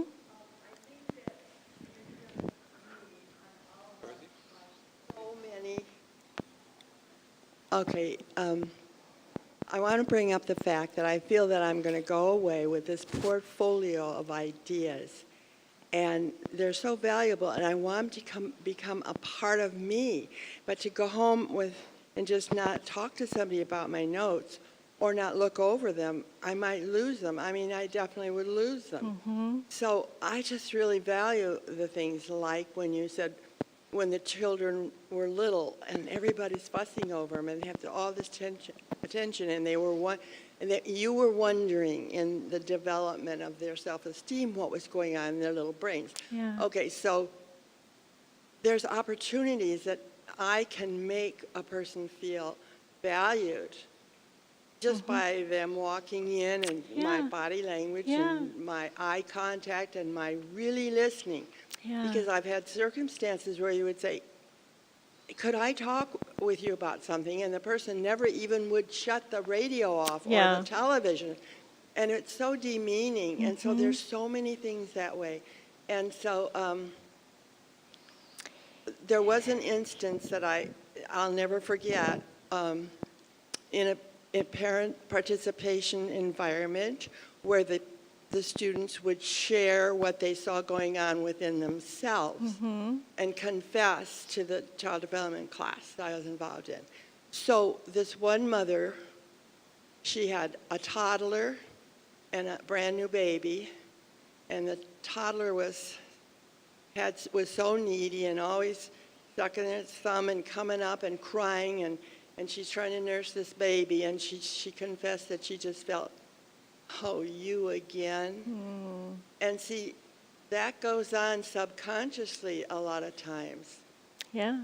And I don't know how, the main thing is identifying it in yourself. Yeah. So I just thank you for all the valuable concepts that I'm going to reread and try and make part of my life. Good, thank you. And I love that idea. Like, we can't do all of it, but we can do one thing. And if you kind of choose whatever one thing kind of stood out to you the most, and decide, okay, how do I begin to implement that one thing? And then it grows from there. So thank you. And maybe some of the ideas will help, like with the family dinner, where everybody's kind of given up on saying anything. And how you could maybe turn it around from some of these great concepts. Yeah, and I think with the holidays coming up, with Thanksgiving, what are we thankful for? Kind of being creative and stepping in. And I think a lot of times, Leanne can tell you, it's like, oh, Mom's going to ask one of her questions, But if I don't, sometimes they'll bring it up, And so I think it is kind of that courage, like, I'm going to step in because this is what feels congruent. This is what feels right for me, and I hope that they'll participate or get something out of it.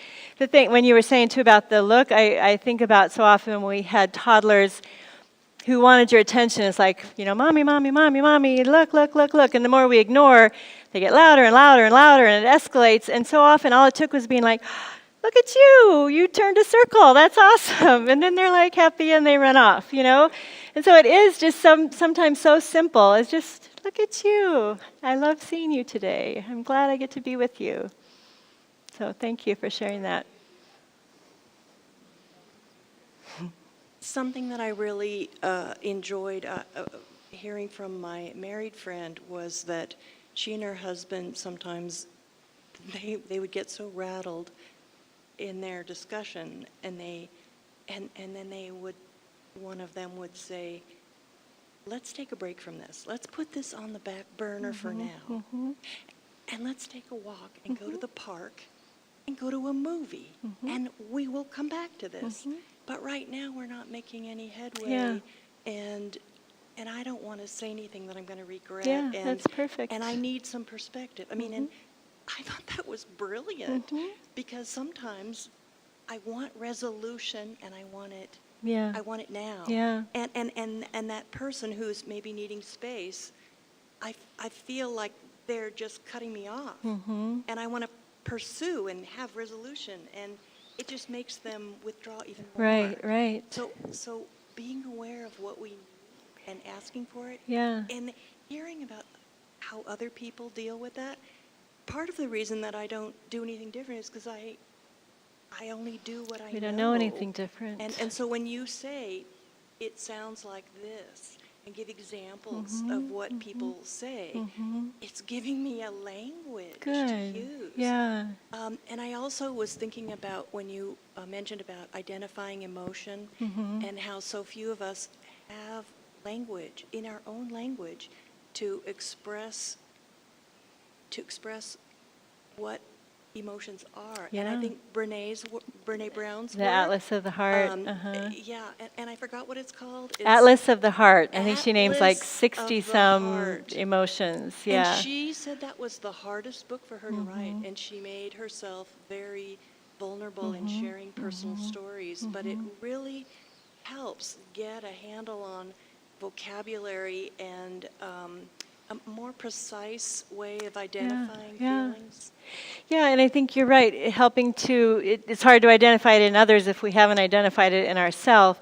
And I have kind of a practice. When I was at Fuller, had a difficult professor for me who, I don't know what it was, but we just had an issue, and I just felt demeaned and disrespected, and I would be so angry, and we used to have to carpool together when we would drive, and so I'd be aware of being so angry, but then really what I was like, it's really that I'm just humiliated. I'm embarrassed about how he treats me. I feel diminished and demeaned. And when I could say that, it quieted it all down. But if I was just mad and I wanted to vent and he's so terrible, it's like unless we name it with the right emotion, it continues to swirl. If we just call it all anger and it's really fear and embarrassment, we don't release it. And so it is so important to be able to name the emotions accurately. And it's like, and it was kind of the same thing with the little toddler. It's like, okay, yeah, that was embarrassing. That was humiliating. Okay, I can deal with it. I can move on, and I could kind of let it go. So yeah, I think that's a great point. Thank you. Just a comment talking about Brene and talking about vulnerability. And one of the things that I think I resonate so much with her is, and when I was first started reading her and listening to her, is relationally, which is so much of what we're talking about, right, is to be in a real relationship, you have to be vulnerable. You have to allow yourself to be vulnerable with someone else, and then that gives you kind of a permission, I guess, too, to be in a relationship. But when we're talking about certain conversations, like whether it be politics or difficult conversations, and trying where you might disagree, trying to remember if you've been vulnerable with that person, you see that person more, you understand that person more, you love that person, you know, if you're talking about family or good friends, and again, trying to see past that. But that vulnerability piece, again, is just so huge. Yeah.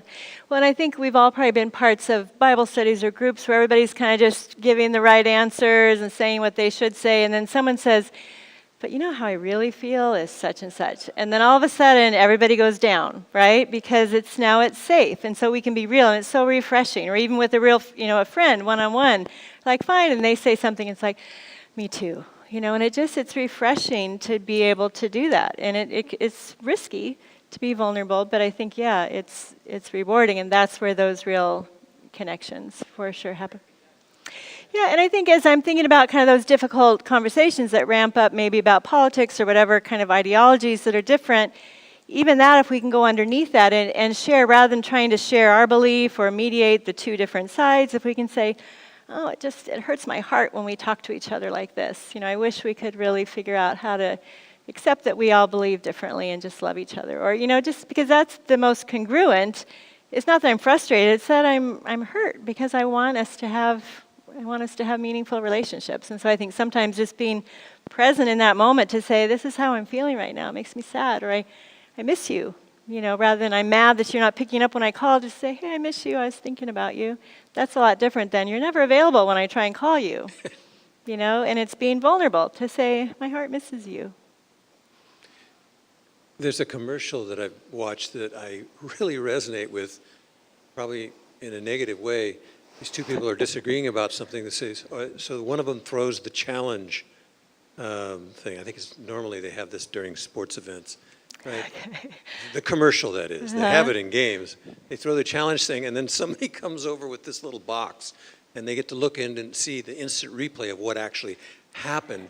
And I'm thinking, man, I wish I had one of those. Yeah. There was, then, well, I mean, it sounds like what you're describing sounds like, well, it doesn't matter if we do have one of those, or what are the ways to work through that since we don't have the red flag and there isn't an instant replay around.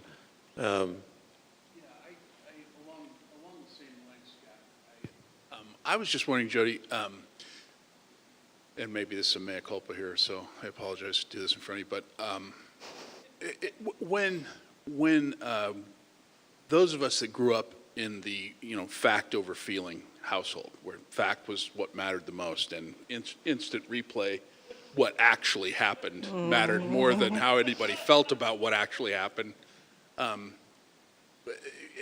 where competition and winning was the most important thing. I think, at 60, I can look back to the 15-year-old and see what transpired.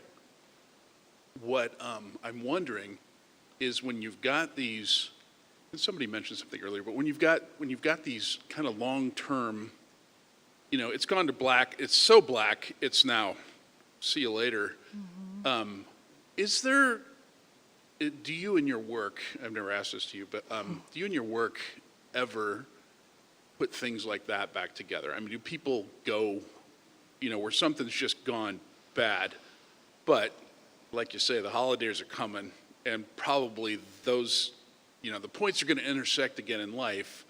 Is there a way back relationally to something that is just, does that make sense? To heal those ruptures, or to start kind a of? process of any ideas there? I mean, again, I think so much of that is it's not the issue. So often it's what were the feelings underneath that.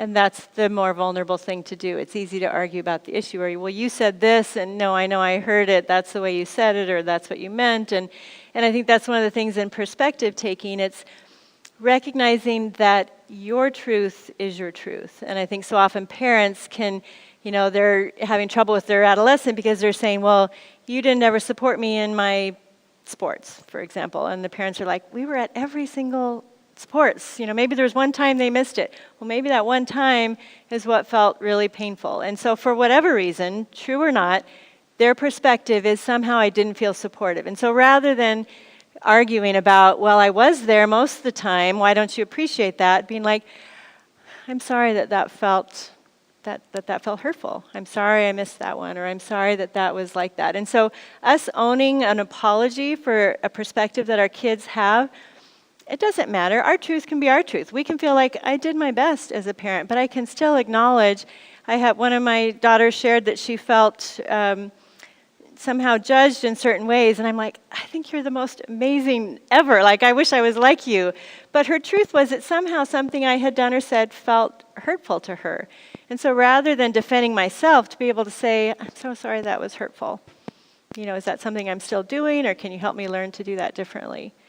And then it's all done. But so often we engage with, well, let's have it out. Who's really right? And the truth is, we both have our perspectives, and they're both right.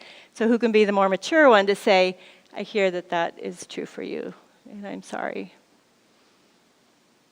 So we don't need the challenge flag. No, I don't think so. We don't need the instant replay. We'd probably be more embarrassed to see ourselves in an instant replay. I remember trying to, a friend who was going through a very bad time, and I was trying to be supportive, and this meant hours and hours and hours of listening when I was trying my best to keep both eyes open and, to the wee hours of the night. Weeks of this. And then when she finally said to me, I need to talk to you about something, I said, what? And she said, I just feel like you're not there for me. Mm-hmm. And it was amazing because I felt like God broke in at that moment, and out of my mouth came, I am so sorry that you think that I could relieve your pain some way, that I haven't been doing, that I would withhold that from you. And it was amazing. I realized she's speaking out of the depth of her pain. Her pain, yeah. And you're talking about perspective, but that is not my natural reaction. Yeah. But when we can do that, it that's why I We think about maintain. the Holy Spirit is the spirit of truth. Because we all see through the lenses of our own experience. And how can we make a judgment? How can we? But to be sincerely interested in the perspective of the other person. But to be able to let go of that, I am not enough, I cannot do enough, but I've done everything that I know is humanly possible. But to see that as the depth of another person's, I think that's really what it means to be present for another person. But it did not come from me. It was a supernatural experience. Yeah, to be unoffendable and to just show up for them. Yeah. Well, I don't know. Do we want to try to take the last 10 minutes and talk, or more questions? I want to do what feels A little more Q&A before. Otherwise, it was kind of a break up in pairs and just have a Yeah, let's try. I think it might be. So we'll break up in pairs, and you decide. We probably won't really have time to go both. Maybe you will, but kind of one of you have like a challenging relationship issue, something that has felt difficult, and the other one practice doing the listening, asking open-ended questions, staying present, trying to identify that feels like it must be really hard for you, kind of whatever that is. So just kind of practicing some of these, or maybe putting a boundary in place, maybe discuss with each other if someone has this thing and they want to practice, how do I say, okay, I'm not going to be able to stay engaged in this conversation anymore if it's like that. So let's just, for the last 10 minutes, I don't know, do you want to, and then we'll kind of come up and just close it off at 2? Okay, so we'll take just the next 7 minutes or so and just pair up with someone at your table and let's just make it practical. Let's just practice. We're all practicing. We don't have to do it right, but just try some of these new words that maybe aren't part of your language and just practice so they feel a little bit more comfortable for you. And if you can't find a pair, look to another table. See if they might have someone that you can, move. Yeah.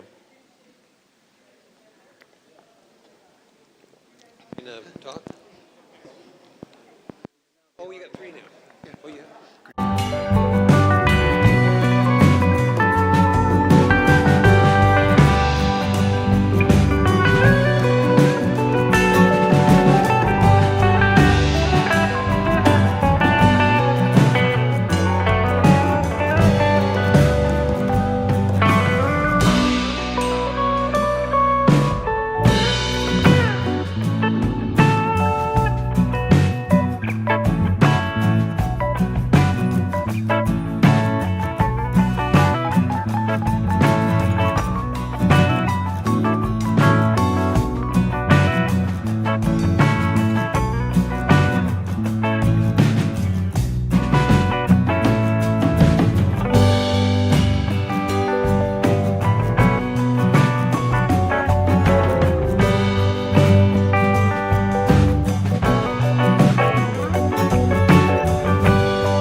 Yeah.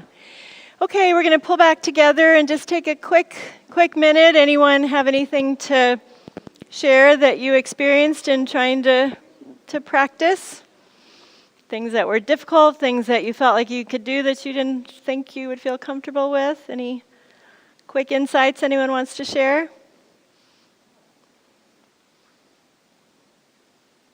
No? All right, well, I just want to thank, one. Yes, Susie? We talked earlier about this, about everybody wants to be seen and heard, and we all have stories to tell, and we want to be validated that our stories are important, the story of our lives. And so one tool I found for my parents and my in-laws is called StoryWorth. It costs between $89 and $99 a year, and it sounds so simple that you would think, well, why would I pay somebody to do this? But what it is they have a list, hundreds of questions, and it gets sent to whomever, your mother or father, whomever you want, and you also get the questions, and it's via email, and then they can answer the question whenever they want. They can go back and edit it. It's an email, so they just hit reply, and they do that. And then you get the reply. And often, having done this with my parents and my in-laws, I will turn to my husband and say, did you know that about your dad? And he's like, no, I never heard this story ever, you know. And so it's equally fascinating, but they're questions that we would never have thought to ask. And then you can also put your own questions in. And it's almost a safer space to be able for them to sit and think. And all of what we're talking about, the emotions and the defenses that might go up if I'm asking that question, are not there because they're answering it on their own. And then at the end of the year, you get a book and you can put pictures in it, and it's then a keepsake. And so I could not more highly recommend it. StoryWorth. And I love that. I think someone shared earlier about having stories to tell, and I think that's a great way, because maybe the family doesn't have hours to sit and listen to that, but to have that as a keepsake, I think that's a great, yeah. It is also, if you spend any time with them or talk to them, it's also a great conversation starter. Yeah. I was saying earlier, my dad gets the question on Sunday morning, and then at Sunday night at dinner, he'll say, did you read my answer? And it's great to be able to ask follow-up questions. Yeah, know that you were heard. We did the same thing, and I never knew it was called StoryWorth, but we have a book on that man, and I read it. I mean, I've read part of it, and I'd ask him questions. I didn't know that about you, that's you know, awesome. and it's going to be a keepsake for the rest of our lives and for those grandkids who don't come forth and ask him questions. Right. And maybe as you were saying. Maybe in the middle it can be something as the holidays are coming up to kind of be able to talk with our kids. Would this be a fun way that we can get some stories from Grandma and Grandpa and kind of cultivate an interest for them as well? So, yeah, I love that. Well, you guys have been great, and I love all your questions, and just I can feel your hearts for your family and your desire to have those connections that are meaningful. So I just encourage you to keep at it, keep showing up, keep being present, keep kind of just having that open curiosity of the people that are in your life. I was going to say there's the identity process that I talked about. There's brochures here if anyone has any more interest in it. This book is what we go through when we do it. I do it both individually with people or as a retreat. So the books can be purchased, but they're just kind of also there if you want to kind of take a look at it. So feel free to grab any of that. And Scott, I think you're done. So thank you very much.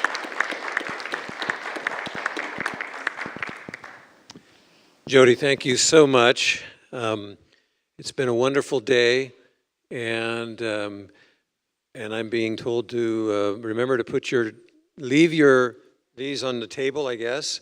Okay, the tags. Thank you all for being here, taking a good portion of your day to join us. And this is it was live streamed. It was recorded, and it's going to be placed, not today, but online for you to see. And so all the different slides will be on there as well. As far as I know, that's the arrangement that I believe. So I will make sure to check with Justin Kent on that, our tech guy. But that's the plan, and because of that, we want you to remember to tell your friends about this, just young and old, and everything in between. Just let them know about this because it's got some important stuff. Yes. Yeah, we have this. Our website for mental health ministries is Sunrise of Hope, and so it won't be there tomorrow yet, but we will get it there, and so keep a lookout for it. Yes. I'm not sure if last year's is on there or not, but that's where it's supposed to have been. Yes. Hey, just one other thing related to this. As Jodi was talking, yesterday morning I was talking to a friend of mine on the phone, and he happened to mention this movie he had seen, and he goes, "It's called This Beautiful Fantastic," and it just sounded ungrammatical to me,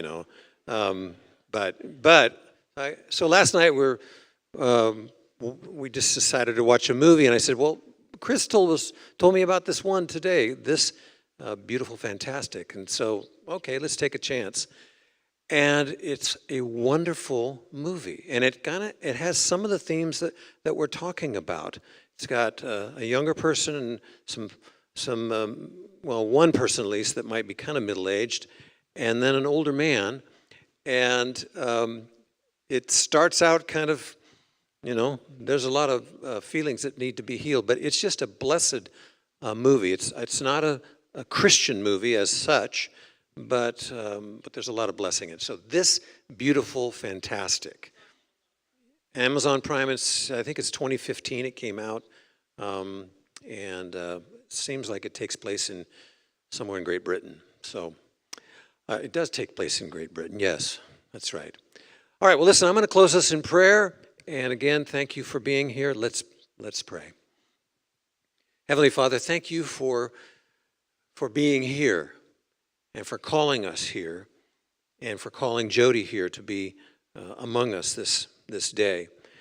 Thank you, God, for all of the things that you have shared with us through her and all of the learning that she has and the life lessons that she's imparted to us today. God, I pray that we would be able to use these in our own lives, but in such a way, Lord, that enhances our relationships with our family and our friends and even total strangers, Lord.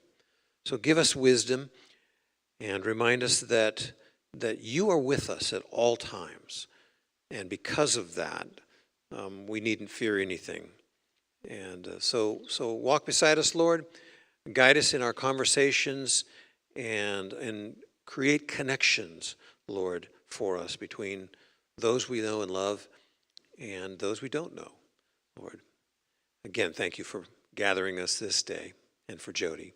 We pray this in Jesus' name, and all God's children said, amen. Thanks, folks. We'll see many of you, if not most of you, tomorrow.